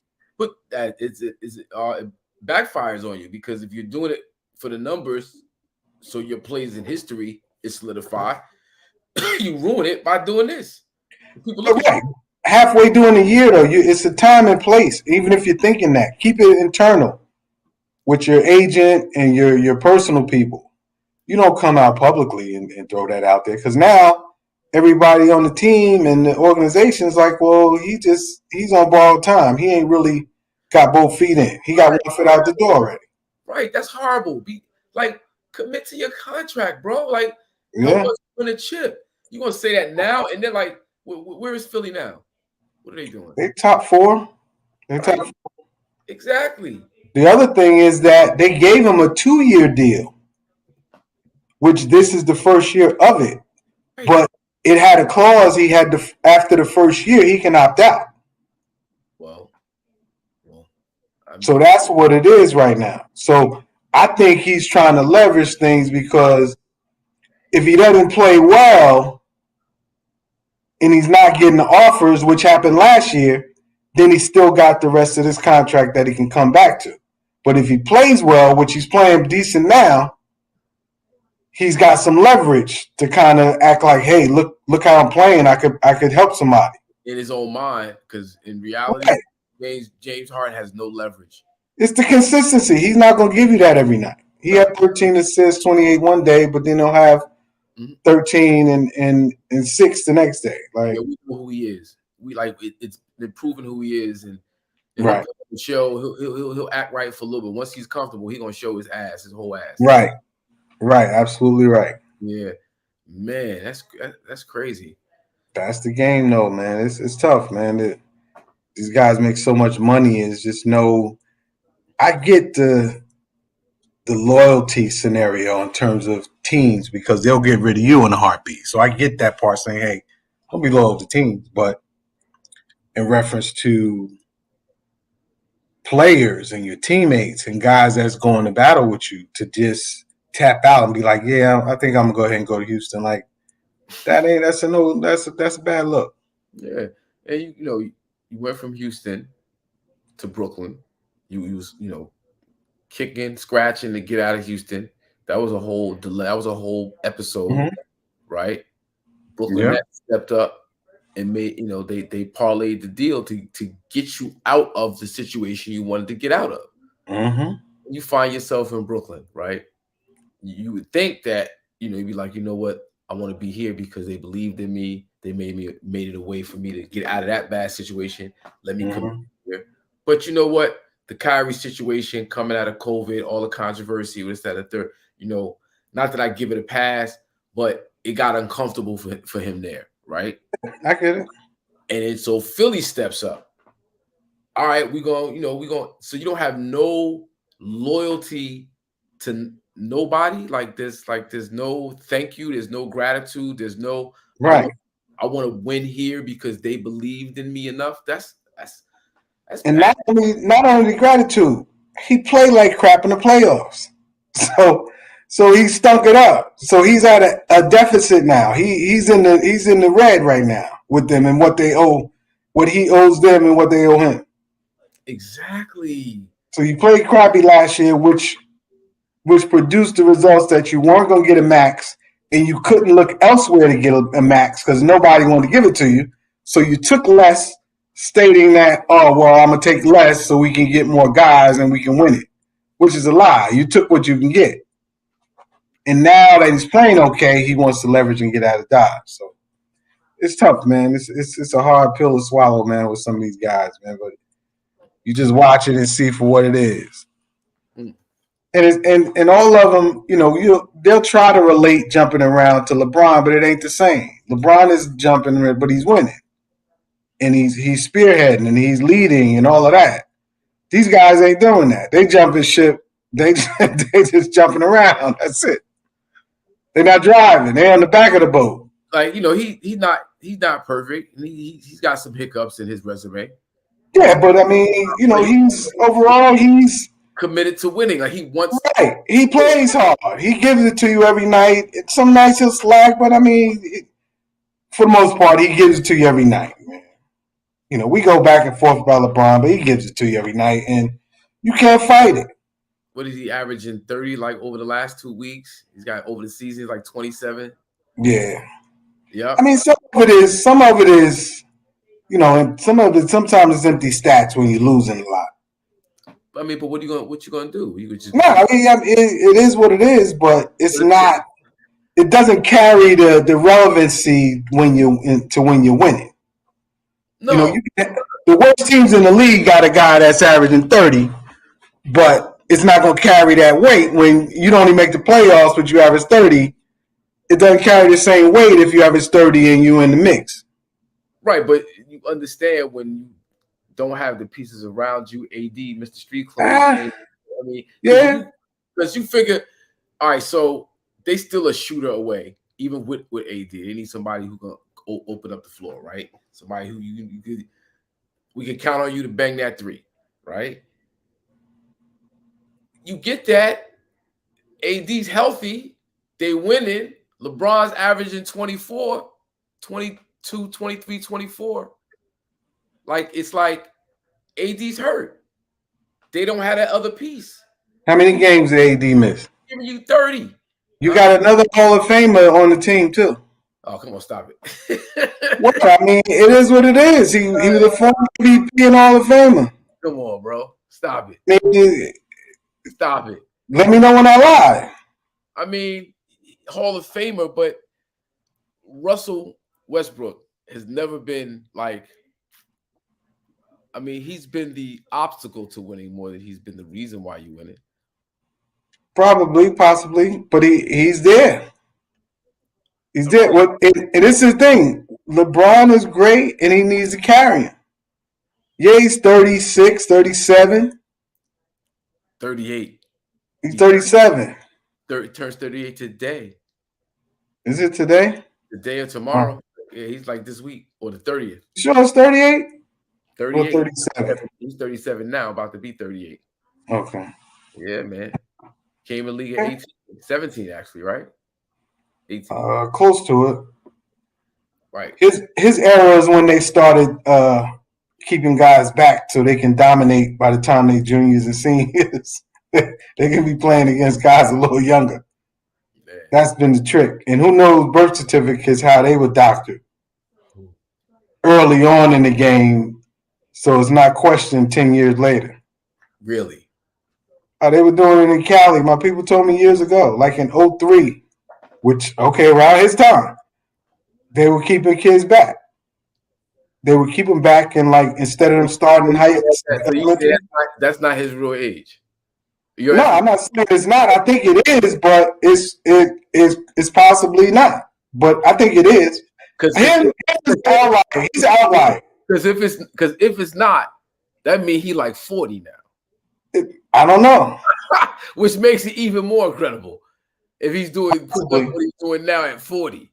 But I never sent you that. Because we got the whole documentary on this guy. That would be a greater thing. But I never sent you the video. It was a YouTube video. I think they took it down. It was a whole breakdown of events with his body and how he was playing and how he was catching the cramps. And he left Miami and he went back to Cleveland. And he had this period, he wasn't playing well and he wasn't doing great. And he kind of like took some time off and he was found out. He went down to Miami for 2 weeks. He did a Tom Brady type of thing. Like they gave him some time off. He was like, had nagging injuries, they labeled it.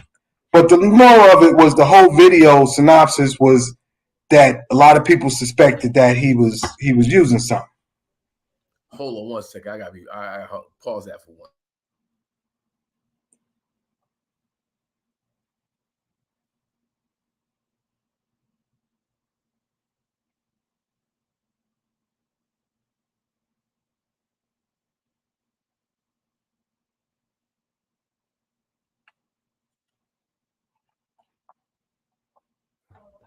Yeah, so man. Yeah, I gotta find that video and send it. I think YouTube took it down. You know when something gets sparks. Using something like what? You're using something. Performance enhancers, you know, the creams and all of that stuff. The stuff that they got in trouble for. Now, the other thing was that they had the book with names and stuff. The Barry Bonds book, that type of thing. Mm-hmm. It was all initials. And all of the stuff kept being delivered to this address under RP. The products that they were using, supposedly, allegedly, it was delivered under RP. When they found it, it was a lot of baseball players and everything. It was this big sting that happened years ago. You know what RP is? No.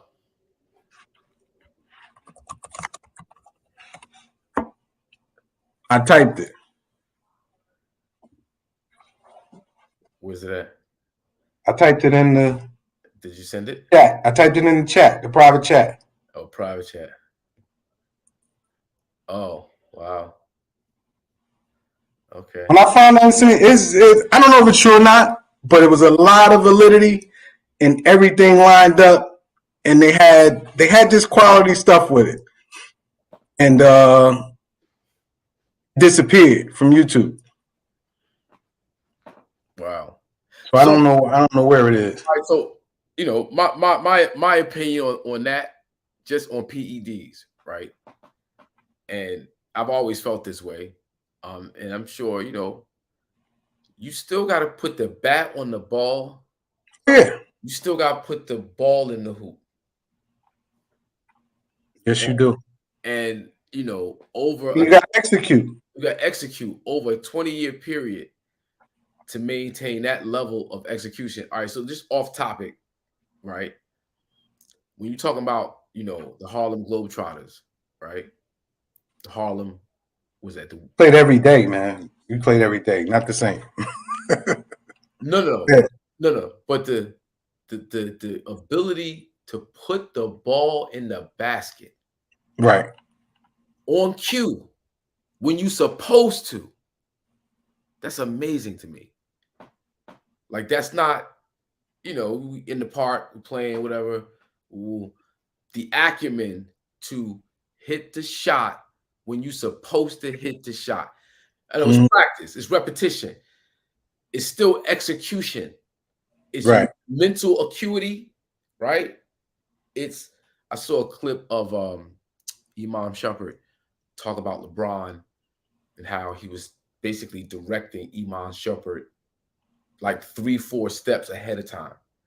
And during the game, right? And as he's telling him to, like, directing him to do things, is dependent upon other people doing other things. And it all falls into play. That level of acumen is not accounted for with PEDs. No. But these guys that are giving these statements are guys that I call, they're not smart ball players. They're talented, athletic, but they're not smart. Because you hear all of these guys say these things, but it's basic stuff that they should know with knowing and understanding the game. A lot of these guys that play now, they don't understand the game. They're just gifted and talented. They can jump, they can run, right. They got decent size, but they don't understand the game, which is why sometimes it's not easy to watch. It's hard to watch. And it's back and forth. It's, you know, one night they're stellar, and then 3 days later they're blown by 40. And you're like, what's going on? The consistency is just, there's nowhere to be found. And then you'll find those teams that give you that consistency, and that's what separates the elite teams from the rest of the guys. Yeah. Give me some examples of teams. Right. The consistency, even the Boston team, they're consistent. Warriors, they're consistent, even though they've been inconsistent coming off of, you know, all the little stress and the championship hangover. So I think those two things have, you know, jumped into affect them a little bit. But as you see their big games, they show up heavily. So you see they still have it. The Bucks, they're still in the mix. They're still in the mix. I don't think they're going to do what they did a few years ago.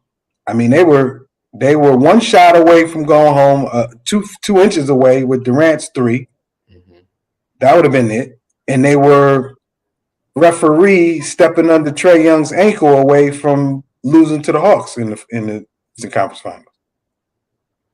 So, you know, it's up in the air. With Giannis, you could slow him down enough to beat him.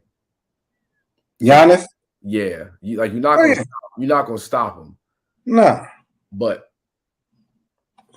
like that, you know, the bully ball, that's the right. Yeah, you can defend that after a while. You can. I think the officials are not allowing him to travel like he's been and to run through people like he's been. Like it's gotten out of control. You watch him, he'll give you 2-3 travels a night that they don't call, they gets away with. He'll take 3, 4, 5 steps and they'll score it. Yo, speaking of that, you seen the video, the NBA snitch? The brother, Nah. the brother be on. He do his what do you call it, his forensics on NBA basketball, showing you how many carries, how many steps, how many. I think I saw him showing John Morant carrying the ball every play. He got John. He got. I mean, everybody. LaMelo. They just did LaMelo. Doncic. Yeah. Like it's like you said, the game is just it's just different. It's devolved. It's different, but it's not even. Like Jokic is literally walking the ball up on the carry, like ref right there, don't say nothing. Like, come on, man. Right. Like let's stick to the rules to keep the integrity of the game alive. The entertainment factor is going to be there because he's the greatest athletes in the goddamn world. Like you're gonna get that. That's the problem. They run away from the letting things naturally evolve and be organic. They try to manipulate the entertainment and manipulate the stars and manipulate drama and storylines. All of it is manipulation to try to create, situations where if you just let it happen organically, that's how the league grew. Stuff just happened. They didn't create Magic and Bird, the rivalry. It kind of evolved and happened, and then at a college, that whole that college, that rivalry. Yeah. That was organic. That was natural. Right. Now imagine, but they try to recreate all of this stuff. They were dying to create the LeBron and Kobe matchup for the finals in Orlando. Upset the card. LeBron couldn't seal the deal. It was Orlando. It's too early. And the NBA, it wasn't too early. He had already gone. Remember? We talking about? It would have been the second one. He got demolished with the Spurs. They had too much. Yeah, but I mean, he's still young. He still ain't really had the pieces that was going to win a championship against the Spurs or the What's Magic. that? 5, 6 years? That would have been his 7th, 8th year. Yeah, him in 03. That was in 08, 09. He needed somebody to teach him a little more. That's what Dwayne Wade was for. 6, 7 years he was in. He should have been able to. Well, I mean, yeah, he did need Wade, but you figure out maybe he don't. But before we get off this topic, though, big shout out to JT, who's here week in, week in. I was trying to pull him in. I was waiting for your email. I never saw it. If it's here, I'll win. But he wanted to remind us that MJ carried the ball every play. It was a little different. Why? You know why? Because he had the bigger hands and he didn't have to put his hand underneath it. He could actually cup it from on top. So he didn't have to put his hand underneath so much because his hands were so big on top. Him, Dr. J, they didn't have to do it as much. No, I mean, it either is or it isn't. No, sometimes he did, but sometimes it wasn't. It was hard. His was a different description. He did and got away with it. Yeah. Right. Like anybody. But sometimes he didn't do it, but you might assume, but he wouldn't put his hand underneath it. Most guys can't dribble a ball and kind of control it this way with the palming scenario. Even bigger guys. He had that effect where he can bounce it and palm, and doing it quick enough, you won't even notice it. It's more of a control when he bounces it. But if you got to put it underneath, that's when you can see it. Hold on.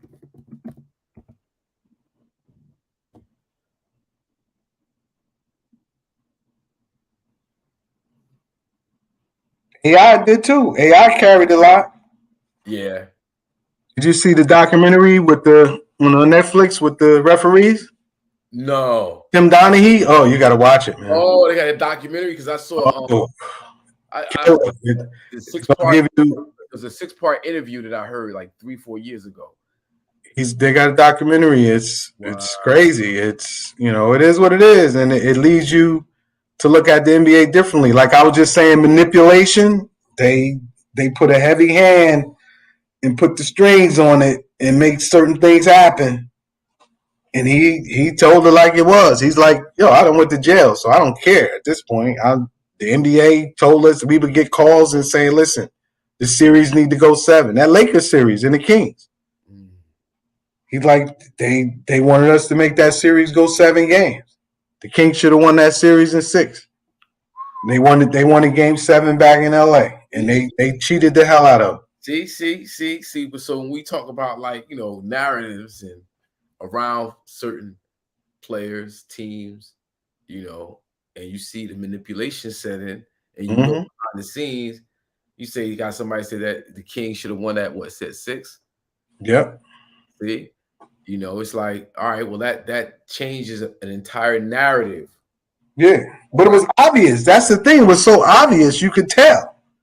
You could tell. They talked about AI on it, where AI was, you know, called somebody a MF or, and the referees didn't like it, and he didn't get thrown out. So they had a little backstage conversation and said, you know, he's gonna have to wear that. They basically, what's the term? Colluded, conspired, and were like, listen, he gonna feel it today. They called like every carry he did. They were calling it every time. 4 or 5 turnovers on carry. And he told him, he's like, all right, I see what this is. He had disrespected one of the refs, and he didn't get penalized for it.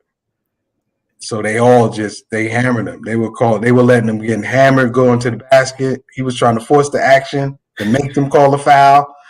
And they were looking the other way. Wow. Great. Let me ask you a question. Who's your top 10? In the league or players? Ever. I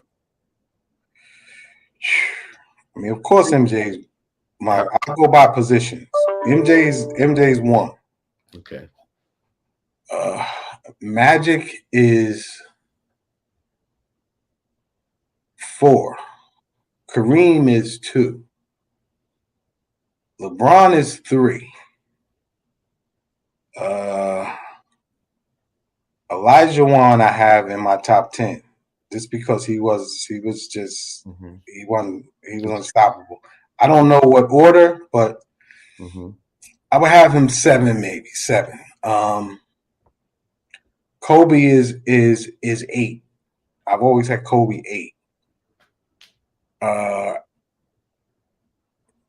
Who else is in that top 10 for me? Bird. I have at number 6. So I got 1, 2, 3 people left. I'm gonna go with Tim Duncan. And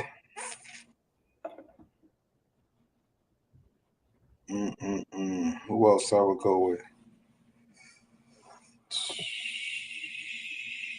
Oscar Robertson.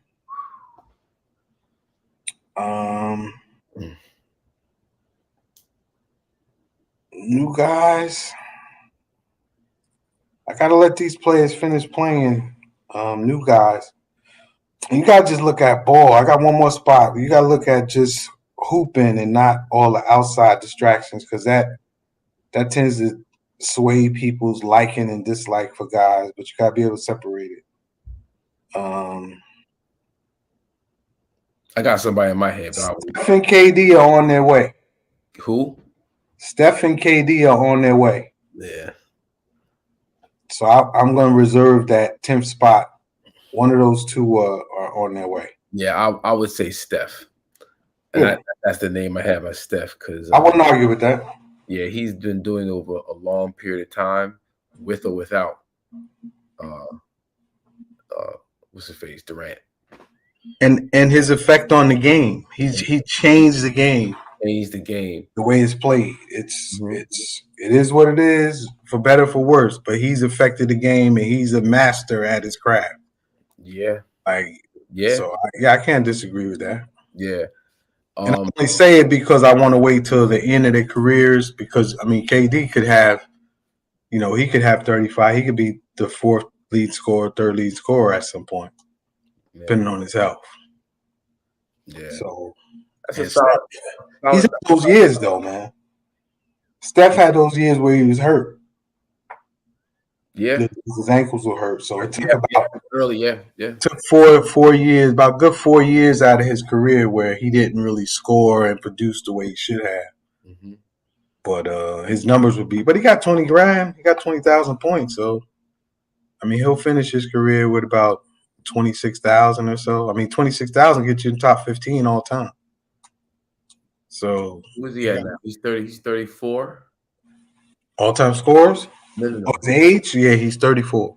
He's 34. So I think he's got 3. You figure 3 more years. Shoulder injury. 3 more years. I think 3 more years because he's got a little injuries, but it's not. His injuries aren't Klay Thompson because he doesn't play that. He doesn't play with a lot of force, but who knows what could happen. But he moves around, and Ray Allen played to almost 40. If Steph is willing to accept a reserve role in terms of just being a shooter off the bench to give a spark, he could probably play another 2 years, maybe 3, like Ray Allen did. Ray Allen was a perennial all-star and then went to that role for about 3 years. Mm-hmm. He played another 3 years and got another ring and could have got 2. Mm-hmm. So he ended his career with 2 rings and he could have had 3 by going to Miami. Yeah. So he was 37, 38. 2 years ago, I thought Steph would have probably hit a wall by now. Just because he's not naturally a bigger person, he's carrying a lot of weight and he moves a lot, and he does encounter a lot of contact driving to the hole, picks and stuff. He gets hit. He got his weight up though. You saw him? He got his weight up. He did get his weight up, but it's like over time, it still wears on your joints, your ligaments. Like you got to do some really, I'm sure he trains and he's taking it serious, but Father Time is undefeated. And it's the Brady scenario. Guys are doing that type of stretching and flexibility training along with strength training. And look at LeBron. Like, his situation is incredible too. And you're gonna see a lot more. But Davis is allergic to it, but Anthony Davis is allergic to that type of training. That's another story.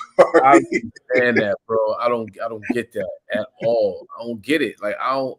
You worth hundreds of millions of dollars. The 2K game had him running down the court and bump into somebody, and he fell and grabbed his arm like he's dying. You know that? You haven't seen it? Yes, sir. Yeah, that's crazy. And then it really happens. He didn't really do nothing. He jumped and hit the guy's leg with his foot. Now he's out for months with a fracture in his foot. I don't get it. But I also blame these cheap shoes. These guys are wearing these cute shoes. Every time you turn around, somebody's out with an ankle injury. Put high top. Why don't they like high tops anymore? Everybody's wearing low tops, and they constantly stay out with ankle injuries. So, Valerie Scales in the building. Yep. East Orange Panther in the building. Yeah, I don't get Mr. Glassman. That dude is crazy. He 35 and 15 for 2 weeks, 2.5 weeks. He giving you all-star numbers. How old is he? 28. 28. 27, 28. Yo, he was giving you Will Chamberlain numbers, bro. Oh, by the way, I would replace Kobe with Will Chamberlain on your list. With Will? Yeah. I wouldn't. I only because of the level of competition. Will was playing, he was in that plumber area. He was playing against the plumbers and the milkman and the sanitation worker and the factory workers. Will was an athlete, bro. Will would glide down the court. Yeah. Him and Giannis look very, very similar. He's a great athlete. Will has 1 MVP and 1 finals. Does he have 2 finals? Does he have 2 championships? I think he showed up to more, but I think he got. I think he got 2 championships. Got one with the Warriors and one with the Lakers. Okay, Warriors and Lakers. Yeah, that's right. Not Warriors. Yeah, Lakers and Philadelphia Warriors. Yeah, he's got 2. He's got two. He got 2. My college coach coached him. He got fired too. I got the YouTube on that. I'll send you that. It's a little story on my college coach, Butch Brand Reddicoff. He had stories for days, man. He coached that team, and he also coached the New Orleans Jazz with Pete Maravich. He had his jersey in his house, number 7 New Orleans Jazz jersey, and he had his old leather travel bag with Jazz on it. Dope. It was white with that green, purple, and blue, yellow, blue, and green on the side. So dope. But he benched Wilt in the finals. My coach, he benched Wilt in the finals. Wilt was hurt, and he was hurting the team because he was a crappy free throw shooter. And the coach benched him, and they lost. They ended up losing, and he got fired right after. Yeah. Wow. That's crazy. He hated Wilt. This is probably why I have some of this stuff in my head about Wilt. Yeah. Because he pointed it out to me, and then I looked things up, and right. But he was selfish. But you got to remember, right? There's somebody with those same things about each of the players you got on your list. Absolutely. Absolutely. So, I recognize it. I know he was tough. He wanted the best to do it. I mean, but he had a selfish arrogance about him, which rightfully he should. And Kobe. But he didn't win as much in that era. He didn't win. He didn't win as much as he should.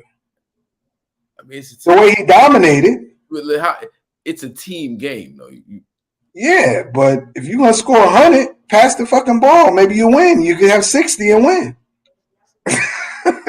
like what? You scored 60 and win the game. He scored 100. Hey, now Kobe wasn't king of the pass. Now, nah, he wasn't. There was the funniest joke. Hogged the ball so much that when he got called out on it, he wouldn't shoot. Right. That's one of the things I used to tell my boy that loves Kobe. I was like, yo, who does that? That was a very immature thing to do. Very immature. People understand he's still young at that point too. Oh, he was last later his career. That was the. He was 20-something. He was still in his 20s. Talk about. He was still 20s. What's up, brother? What's going on? Yo. What's happening? Can you hear me? All days, brother. We hear you. Listen, I got my days all jacked up. What? Being on vacation. A real vacation, holiday season just threw you off, huh? I'm in my mother's house at a Christmas dinner, and I looked at my phone like a few minutes ago. I said, "Oh snap, we aren't supposed to be on." Yo, let me tell you, I've been doing my best James Harden impression all night. We started at 7, and Pearl didn't get in until about 8 something. Yeah. I was just dribbling the ball at the top of the key, waiting for somebody to step in and set a pick for me, drive the lane so I could dump it down low. Finally, Pearl came through. I was able to dish it to him. We've been, going back and forth, and here you are. So now we got up about Harden. Now we got a 3-man going on, so it's all good. Hey Wes, did you hear Harden's statement over the weekend? I'm trying to get my volume better because I can't barely hear you guys. Oh, okay. Perfect. I know you guys can hear me, but I'm trying to mess with this phone to see if I can let me just come back in. Give me 2 seconds. Okay.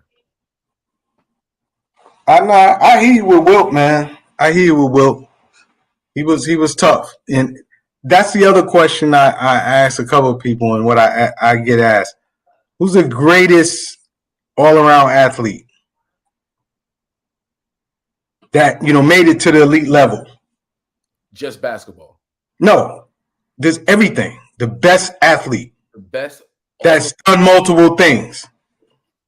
Deion Sanders. Now he's one of them. He's one of them, and people don't realize that he was all state in basketball in Florida. Right. But I'm gonna give you one that people don't think about. Who's that? He was a little freak off the field too. Got hemmed up in some stuff. The only person in history to get drafted as a baseball player, football player, and basketball. Who's that? Dave Winfield. Dave Winfield. Yeah, Dave Winfield. Yeah, I got you. You're And, right. and he had a scandal with Robin Givens' mom. He know all the dirt, yeah. Yeah, it says the madism inside report. You didn't hear about that? Nah. Look it up. Nah, I will. I don't know. West went back out. He said Charlie Ward. Yeah, Charlie Ward's up there. He's up there. Yo, Charlie Ward's up there.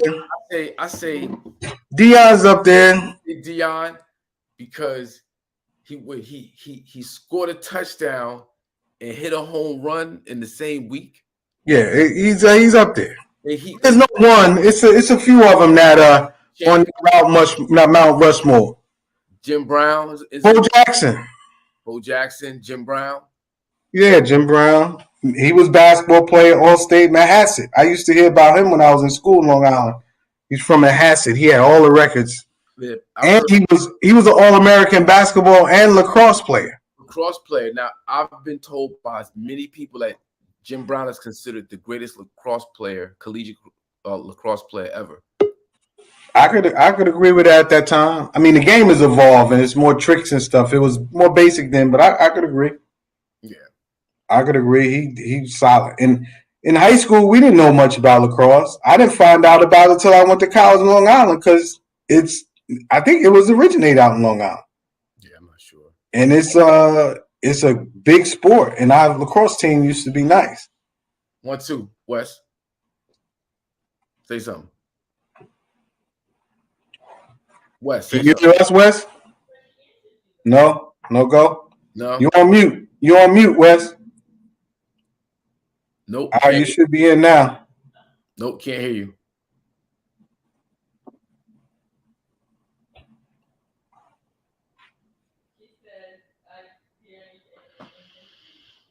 Not at all. But Wilt Chamberlain as well as terms of the greatest athlete, like yeah, I would agree. I would agree. It was crazy. He's like there's footage of him meeting Shaq for the first time at an All-Star game, come down to shake Shaq's hand. Now Shaq is the biggest, strongest person I've ever. Shaq, it's crazy. But his took his hand and shook Shaq's body. Shaq's agility is like a dude that's 5'11". Yeah. In terms of him being able to dance and the way he moves, like he's an incredible species. Yeah. Totally like one of one. Because Yeah. the big men don't have rhythm and fluidity like that. They most of them don't. That's that North thing. Yeah, most of them don't. You hear me now? Yes, sir. Yeah, can you hear us? This old big ass house and got bad Wi-Fi. I'm gonna cuss my mother out. You might have to plug it up in the wall and wait for the dial-in signal. Man, had to go to another room, but I apologize, brother. It happens. It's all good, bro.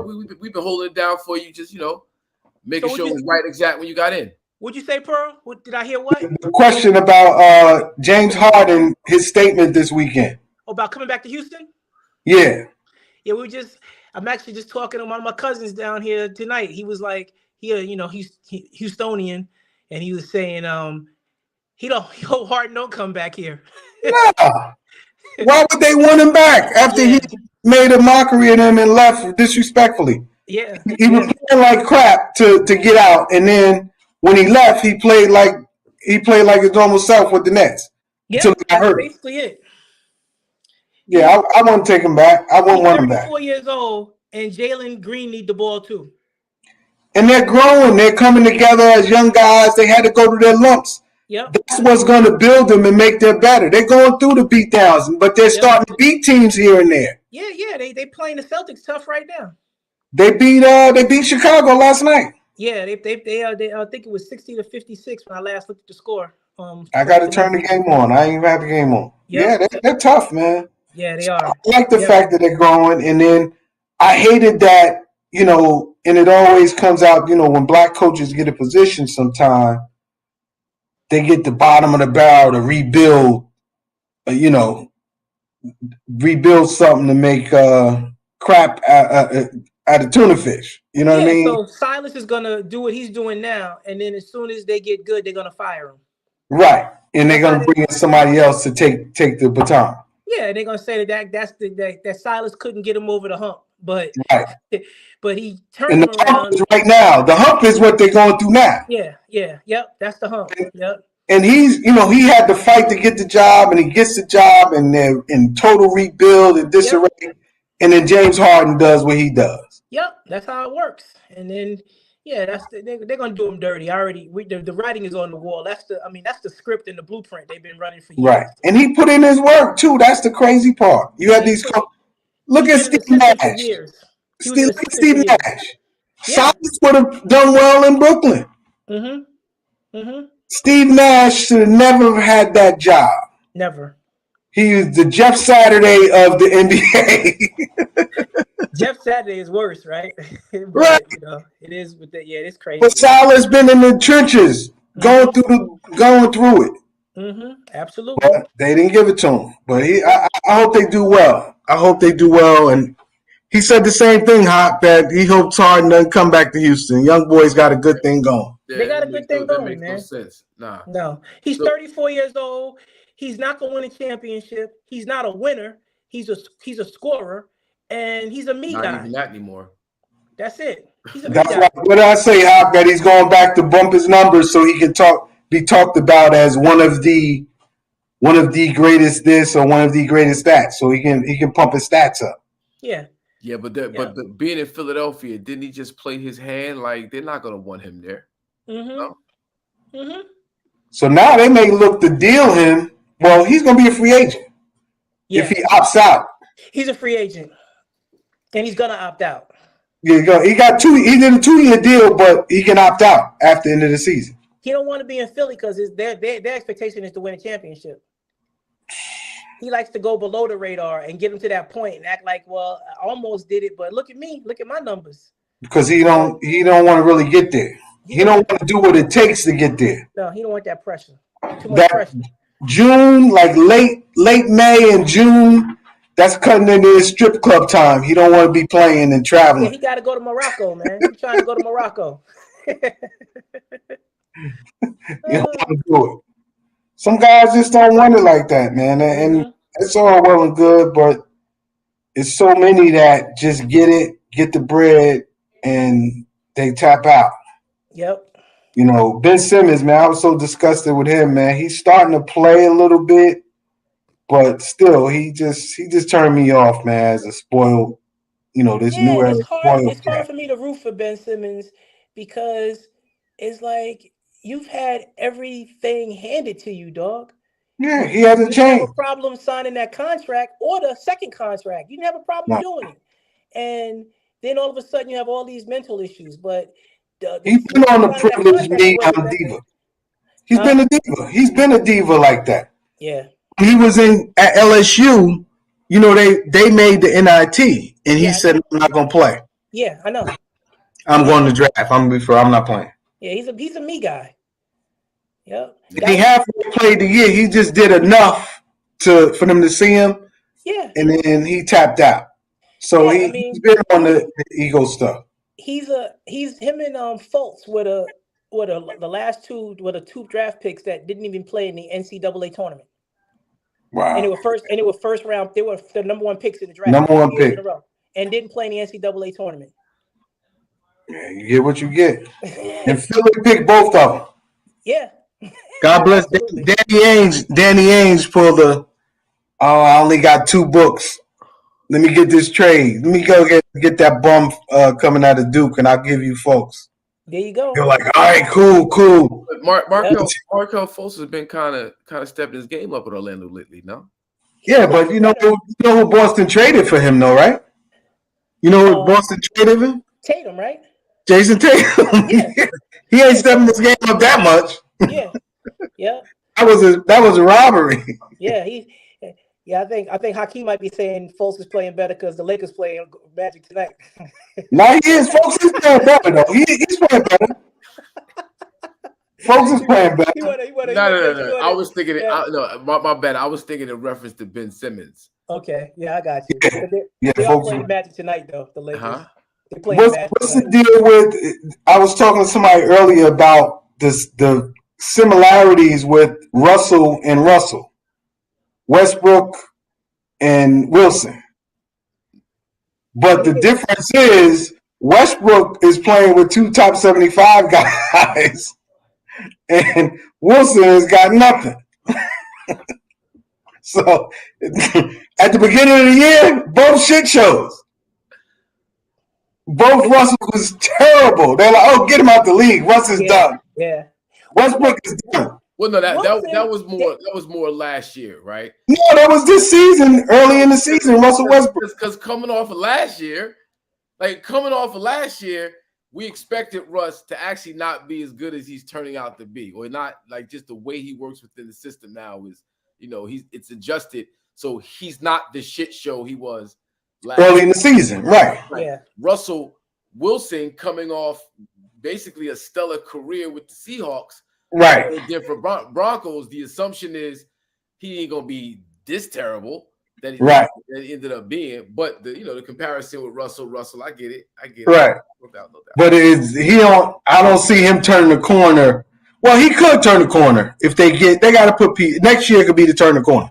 So it may be that second year similarity you talking about.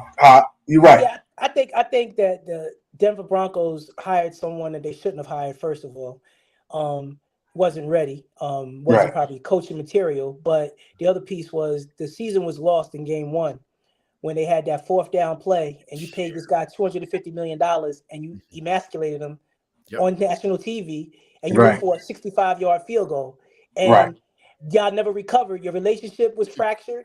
The locker room becomes divided, and then it's over. It's a wrap. And guys are half-ass playing. They know the season's done, so they're not giving it all. all. Fighting on Christmas Day on the sidelines because some guys wasn't blocking.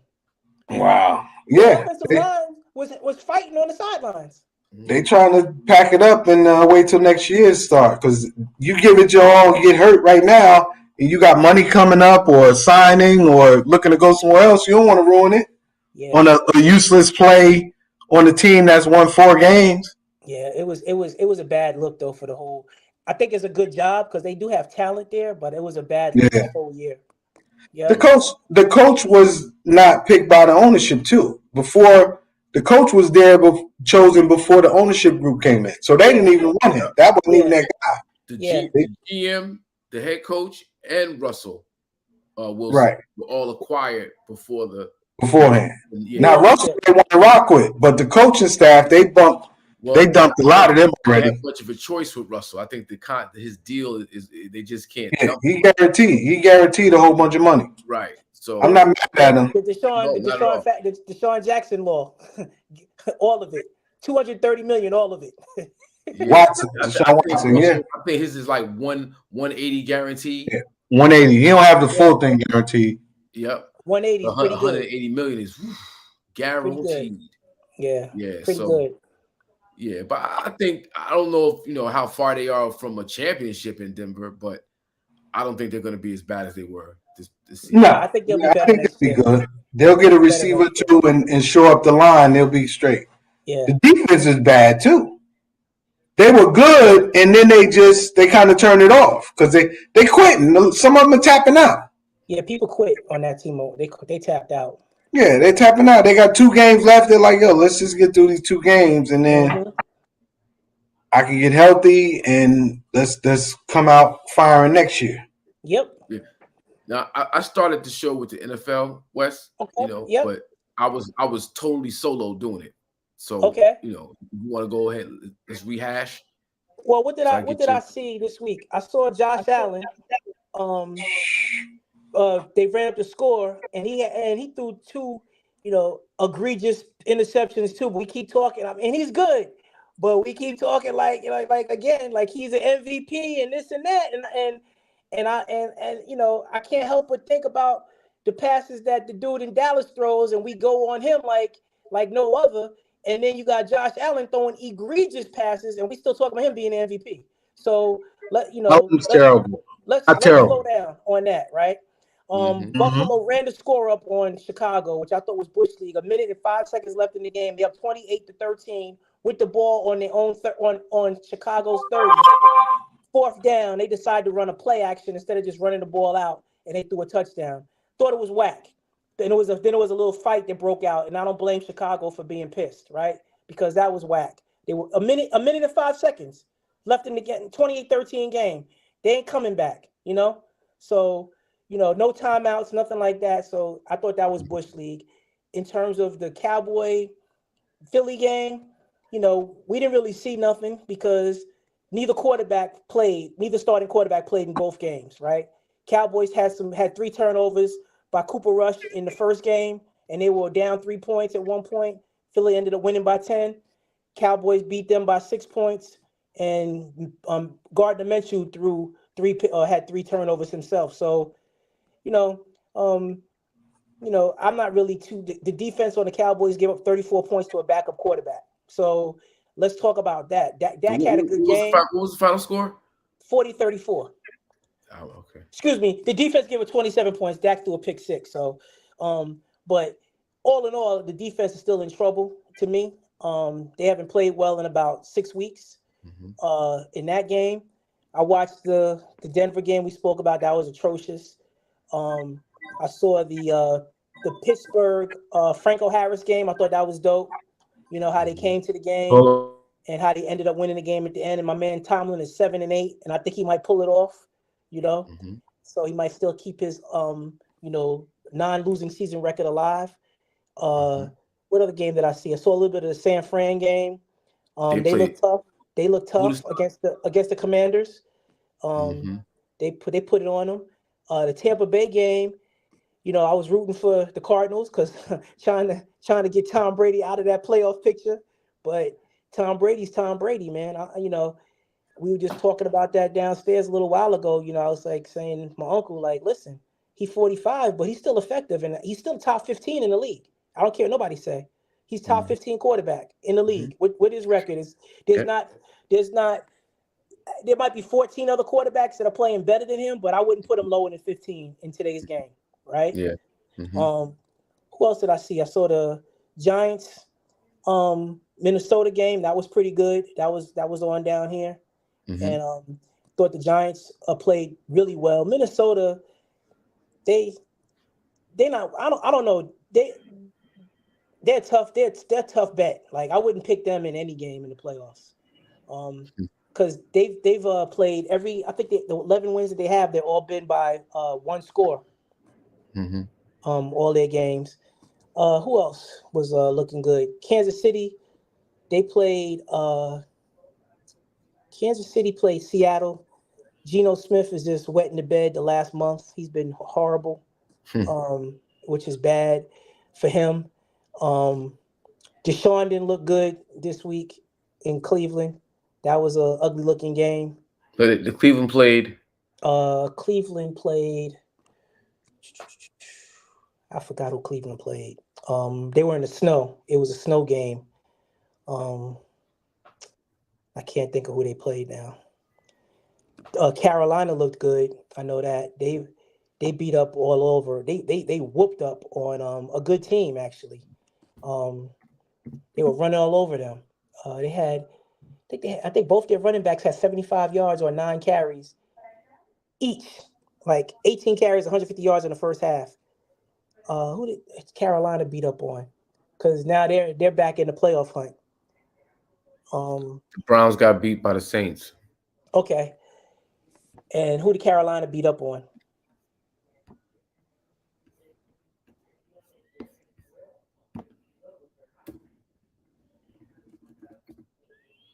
Carolina has the Bucks this week, right?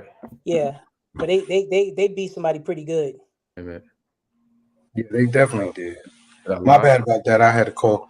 I was about to ask you guys. The Josh Allen. Yes. I saw a clip earlier today from Nick Wright, and he pointed out how terrible Josh Allen actually is, but people are, it's floating under the radar. Like he's like 30th in QBR or something like quarterback rating in the past, like 7-8 games. Yeah. Yeah, and the first or second in interceptions, like just not good at all. But they keep elevating him. Oh, he's an MVP candidate, and I'm like, nah, the numbers ain't saying it. Listen. They've been doing it all year. All year they've been doing it. Jalen Hurts missed one game, and all of a sudden the playing field got level. Even Joe Burrow didn't have a good first 6 weeks of the season, right? Yeah. And so now we just want Joe Burrow in there the last 8. So I didn't know the MVP was about 8 weeks. I thought it was about the full season. I don't even know how Joe Burrow was in the conversation at all. It's Patrick Mahomes and Jalen Hurts, and that's it. Yeah. That's it. It's the season. They won 7 straight. They won 7 straight, though. That was the thing. Yeah, man. So who cares? Right. What's the record? What's their record? They're 11-4. The Bengals. The Bengals 11-4. Yeah, they balling. They're 11-4. Yeah, they balling. They balling. He's in the mix. He's in the mix. He has more of a case than Josh Allen, but big time. From start to finish, it's been Jalen Hurts and Pat Mahomes. And if Burrow's in there, he's like 4th, 3rd or 4th, somewhere in there. And I believe that a wide receiver is ahead of Burrow. If the third person, Jefferson. Yeah. Nah, Jefferson. Yeah, Jefferson. I say Jefferson before Burrow, but because Minnesota's 11-4 too. And AJ Brown before Burrow. Yeah, that's what I'm saying. So you got 2 receivers that I think are having just as a historic year as he is. Right. Well, now he's not having a historic year. They are. So to me, it's Mahomes and Hurts, and then it's the 2 wide receivers, and then it's Burrow. Right. I would agree with that. In my opinion. I would agree with that. Yep. But Nick Wright is absolutely right. Yeah, those numbers. I can't listen. I hate to even sound like sour grapes, but I can't even watch Buffalo games on TV. You can't listen to them. I could watch the game, but you can't listen to them because the media people always, he's the most dynamic quarterback we've seen, and I don't know how. Like we've seen this before. I keep saying the same thing, and it's not a broken record. You're not telling me something I haven't seen already. You know. And the crazy part, he was terrible as a rookie. He was terrible as a rookie. But then you get people that are like, no, but you got to admit, man. No, I don't. I don't have to admit. Right. No, I don't. Let him win an MVP first. You know, please, like, stop it. Like, absolutely right. Let this man win an MVP. They went out and got him 2 wide receivers. They got him a tight end. They got him an offensive line, and they got running backs. And I can name about 5 quarterbacks that I've seen do the same thing. They didn't give him none of that. Let me ask you this question. What's your feelings on Justin Herbert? I like him. He's got room to grow, but I like him. I like his progression. You know what I'm saying? Like he doesn't get as much hype, but he has a skill set. He's nice. Like they started to. They started to, and then he showed those flashes of not sealing the deal. Yeah. They started to gas him crazy. They was giving him the Josh treatment 2 years ago. Right. Yeah. Right. I still feel the same way about key both of them. moments, he'll throw an interception. Right. And they put back on it. Right. And when you look at the record and how his play translates into wins, it really doesn't. No, it doesn't. But they talk about him as if he's in the playoffs every year, and he ain't been in the playoff once. Listen, we talk about the interceptions, right? The Dak throws. How come he's 17-1 in his last 18 games in the NFC East? How come they got averaging 35 points a game since he's been back on the football field? So these are things that we can put just as much emphasis on those things. Now, do I think the pick 6 was horrible? Yes, I do. But at the end of the day, I watched Josh Allen throw just as egregious of passes in the red zone. Right. But you know what the difference is? The Dallas Cowboys is the Dallas Cowboys. The expectation and what's at stake is so heavy. Yeah. It could be the same narrative essentially, but I've been a Cowboy fan this whole time. Romo, with all the bull crap he put us through, didn't take the heat that Dak take. No, it just carried over, man. Stephen A is on to something. I used to argue with my dad. My dad's a Cowboy fan, and it's been accident waiting to happen. Hello, how are you? Hello. Merry Christmas, happy holidays. Merry Christmas. Merry Christmas. Merry Christmas. She had to say hi. She's like, "Can I please say hi?" Yeah. You know what? Thank you. Shout us out. Yep. How old is she? She 11. 11. Okay. Yeah, she actually is a fan. Like Is that she'll get people to tune in. She'll be calling my family members and saying, "Daddy's on TV." Right, exactly. Nice. No, but I do agree that that the Cowboy brand is part of it. I do understand that, but I watched Romo piss it away, and all he did was get 3 different contracts. Mm-hmm. So it's just hard. Even like take Dak out of the conversation. When I look at what Lamar Jackson is going through, he got an MVP and he's still waiting for his contract. And Josh Allen came a year after him. I think Lamar Jackson is going to be in Miami next year. He might. Dope. I would love And that. you know, so damn, They got the picks. They got the picks to do it. That would be dope. You know what though? I know Tua has a lot to learn, but I'm not down on Tua because when you think about the throws he makes, he throws a lot of balls in the middle of the field, right? That's like how they make up their game. And I know Hill is having a good year. Somebody got to throw it to him, and people can say, "Oh, he can't reach him" and everything like that. But I just think Tua just needs some more time, man. He's only been in the league for 3 years, and like I compare him to Steve Young, and people forget that Steve Young didn't have he had a 7-year career that wasn't Hall of Fame worthy. Terrible. Tampa Bay and Another one USFL, terrible. So they were downright awful. And he sat behind Montana for another 2 years. So we talking about a 7 to 9 year of his career that we put him in the Hall of Fame for 5 years or 6 years of his career. So Tua has only been around for 3. Right. Here's the problem, right? How long you gonna have Tyreek Hill and Jalen Waddle? Probably about another 3 or 4 years. All right. So you need to get it cracking right now. And yeah, you need to get it cracking. Tua is just not. He's not the one. Like, nah, he's not. I can admit that. These windows are small. If you had time to develop around him, yeah, build the defense. So not with these 2 dudes. You got these two dudes right now. Right now. Yeah. How many years Tyreek been in the league? 6 already? 7?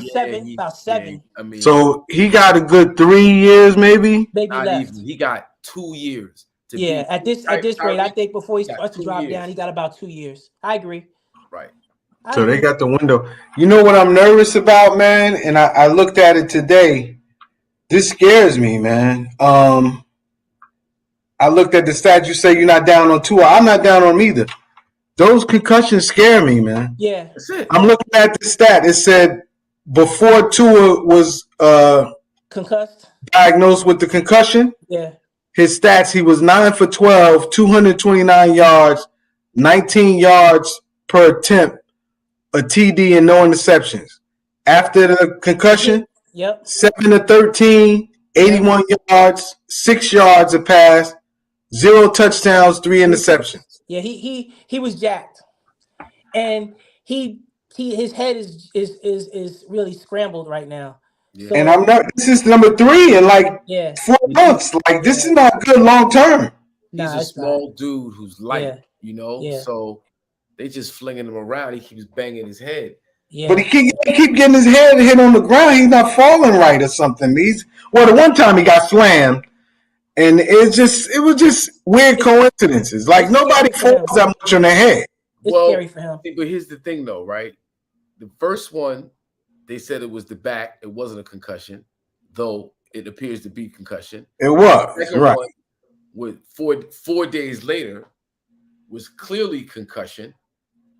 Now they're supposed to have somebody. They got somebody hired specifically to watch out for that for the Miami Dolphins. But it happened, and he played afterwards. When he played, he's supposed to be out the game. Well, he told them. That's what they said, that he told them. No, I'm saying, after the game was over, he told them he had. Right.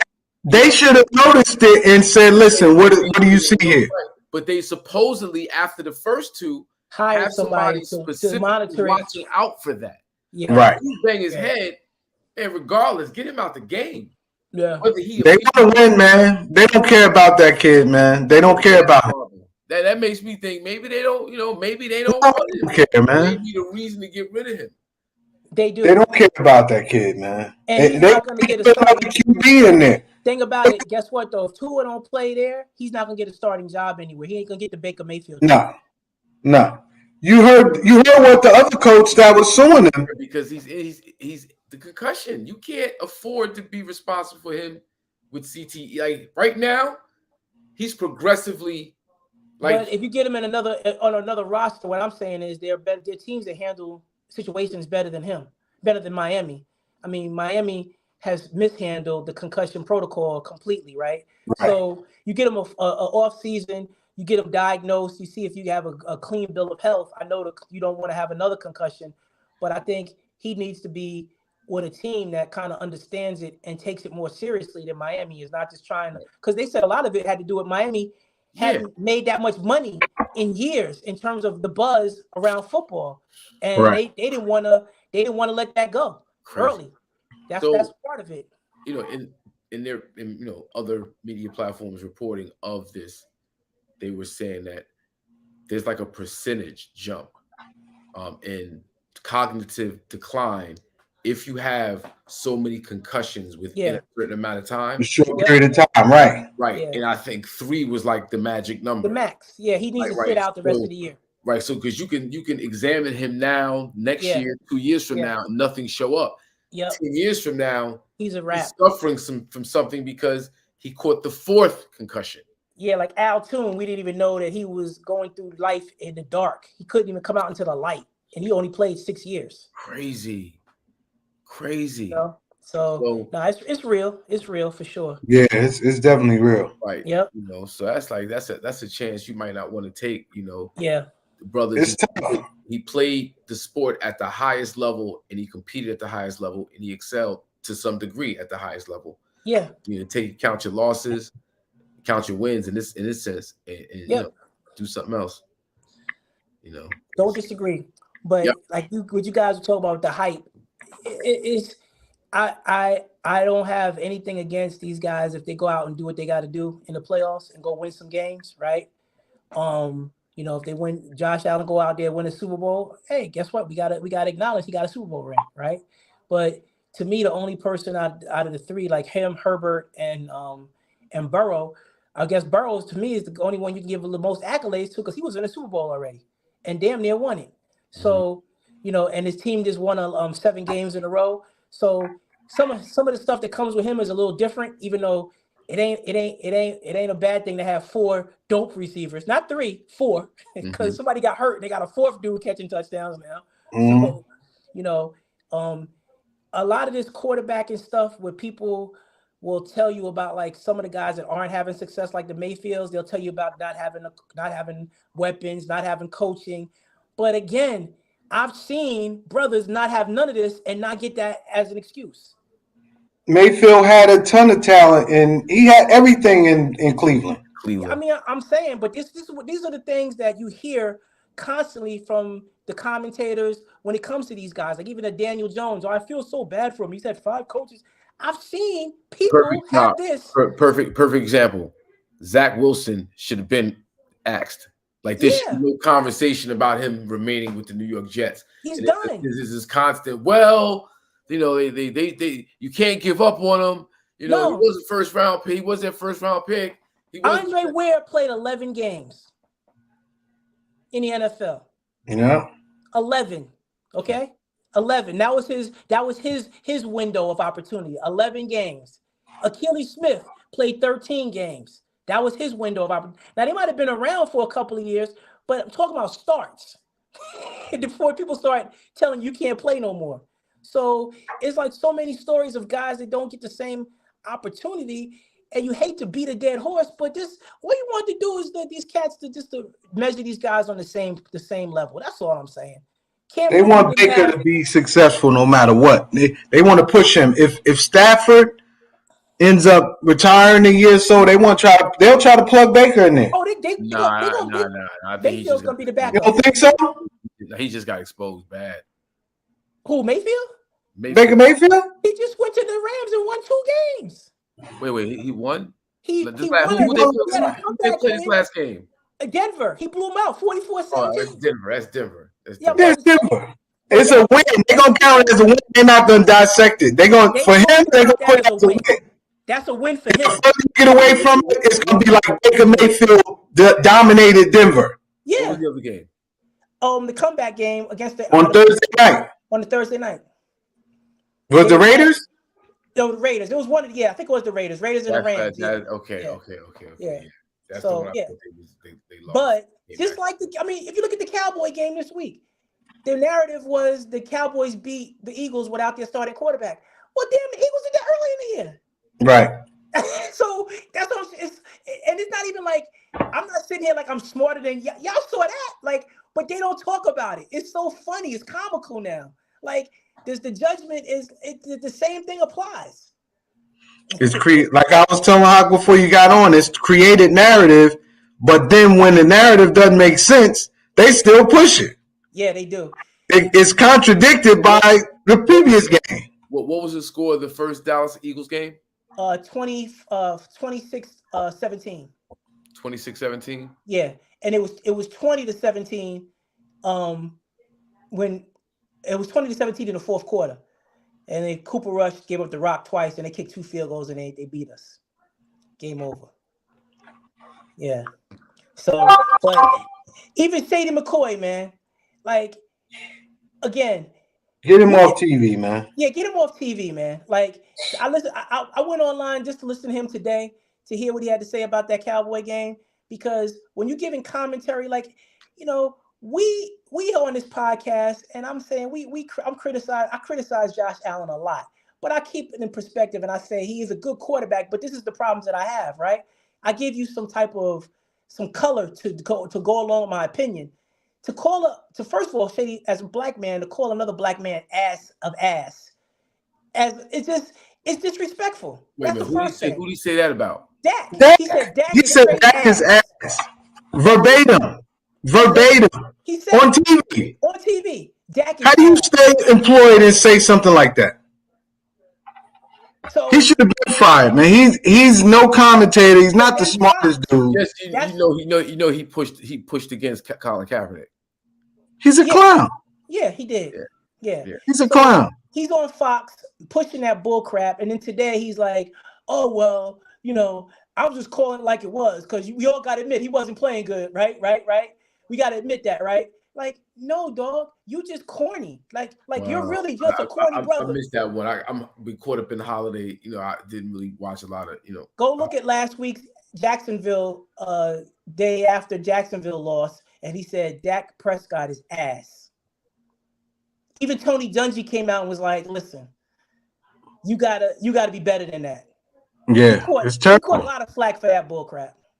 Really? Which I think he should have been fired for. I do too. If he said it about a non-melanated quarterback, he would have been fired. He wouldn't have said that about a one like that. There we That's go. the thing. And that the brother game just really pisses me off, because brothers they get their zip lip when it comes to criticizing the other ones. But they get real, like Bart Scott's another one. He get real colorful when it comes to black. Yeah, he be killing them. It's like, what's the difference, brother? But they don't want to do it. They're confident when they're talking about their own, but no. Don't talk about them. Can't do that. It's tough. It's the same old story, bro. Same old story. Different day. It's the same old story. You see the system play out for what it is, and you're just like, okay, it's just another. I'm sitting here watching Ryan Tannehill still in the NFL getting contracts. That's all I got to say. Yeah, that's a tough one. And the crazy part about Ryan Tannehill, he was a wide receiver in college. They switched over the quarterback in his junior year. Where they do that at? At Texas A&M. Turn the wide receiver into a quarterback. Yeah, they made him a quarterback. Wow. And I thought you take a quarterback and you turn him into a wide receiver. No. They got him to be a quarterback, and he parlayed that into $200 million worth of NFL contracts. Damn. That's So, how you fail he's garbage. Now, I mean, he's not good. I'll give you more color. You're not good, Ryan Tannehill. It's like, listen, that man has been bad he's had like maybe one good year in Miami.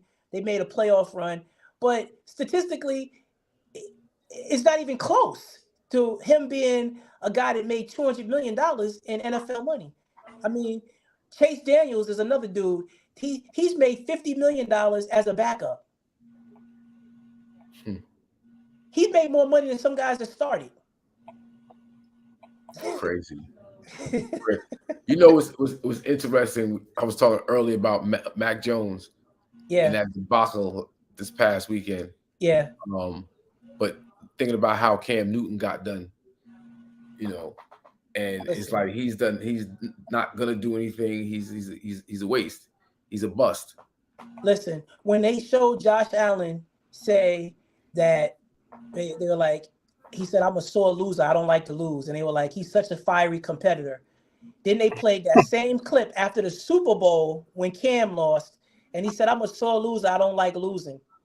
And they said, "He's such a crybaby and a diva." Wow. I mean, they said the exact same thing. I seen them crush Cam Newton because a female reporter, a woman reporter, asked him a question, and he was surprised about her. The type of question came from a knowledgeable person. Yeah, so surprised him. He got blasted for sexism and how dare he assume that a woman can't think on the same terms. Yep. I watched Gronk tell the girl 69. Yeah, you know you like 69, don't you, baby? Don't you like that, right? Yeah. Oh, Gronk he's being such a playboy. He's such a prankster. Oh, look at him. He's such a fun guy. Like, no, that's sexual assault. How about that? Yes, Gronk being Gronk. Gronk being Gronk. So yeah, I mean, but all that said, I think playoff wise, nothing's really changed. Kansas City, Cincinnati, Buffalo, one of those three teams going to be in the Super Bowl. And in the NFC is going to be Dallas, San Fran, or Philly. It's like a 6-team race, to be honest with you. Yeah. I see it. Yep. I'm going to be disappointed, but I do have Philly coming out. Oh, that's all good. You have who? Philly.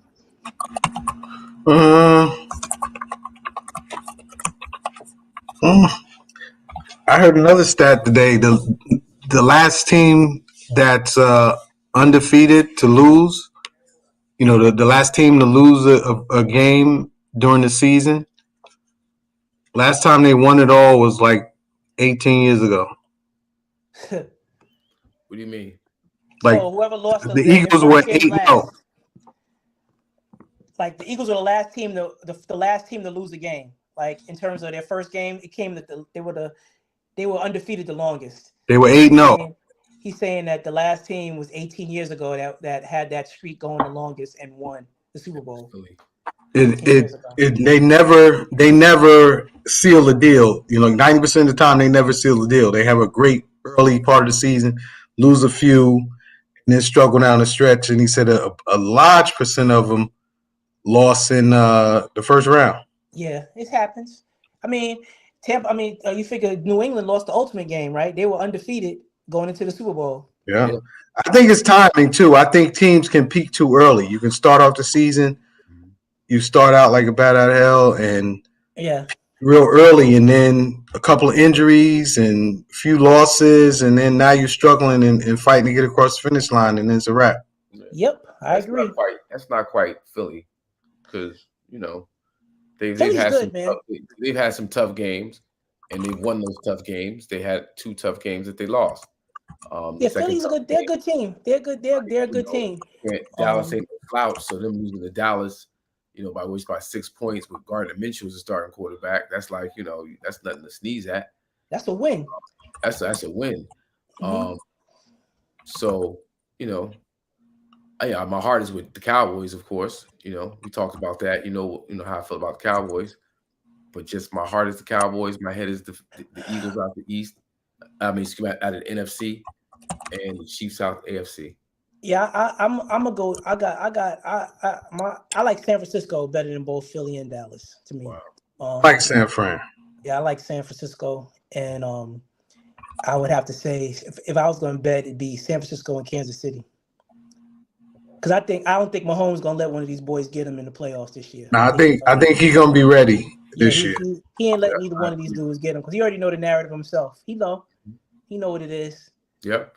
So I think he'll do all right. Hey, you ever hear them talk about Mahomes when he's making creative plays? He's a street yard player, street ball. It's like that's the narrative they give him. Street baller. Yo, bro, like he does miraculous things with the football, with the pill. Like he's so versatile with his game. Yeah. You know, from improvisation to drop back passing to running the ball to dropping on a dime is, back shoulder game is crazy. Like he's for me, it's him and everybody else, right? At quarterback. I mean, Jalen Hurts having a good year, but in terms of just the quarterback ranking, is Mahomes by himself and everybody else. Nah, I agree. He's been doing it for so long. Yep. So even today, they was like, Dak is putting himself into Josh Allen, Pat Mahomes. How is Josh Allen in the Pat Mahomes conversation? He don't got an MVP or Super Bowl. He got out the. He don't have hardly any of the. He don't have anything that. Like again, you want to keep propping somebody up, and I'm not doing it. I'm gonna let him win it before I give it up. He go win it, I got it, but he ain't do it yet. Right. That's it. It's not a problem giving flowers when people deserve it. I just don't like giving out flowers to people that don't deserve it. Yeah. Speaking of flowers, when people deserve it, Lamar Jackson's back, right? Yeah. Yeah. And what is the Baltimore sit right now in the playoffs picture? They're 10-5. They're 10-5. Mm-hmm. Okay. Yep. Yeah. What you expect out of them? They're gonna be tough, but I'm gonna tell you this: he's got to win. He's got to win a playoff game this year.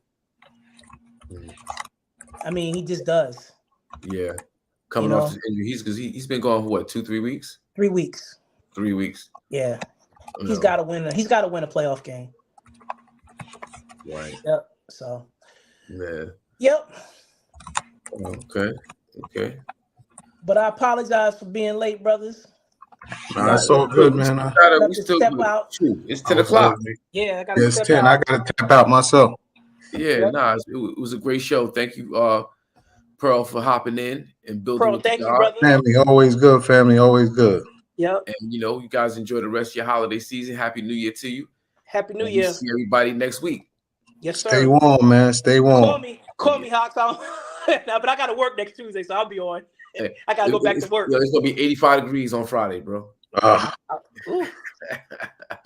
got some stories about what's going on here, but I'll holler at you later. All right.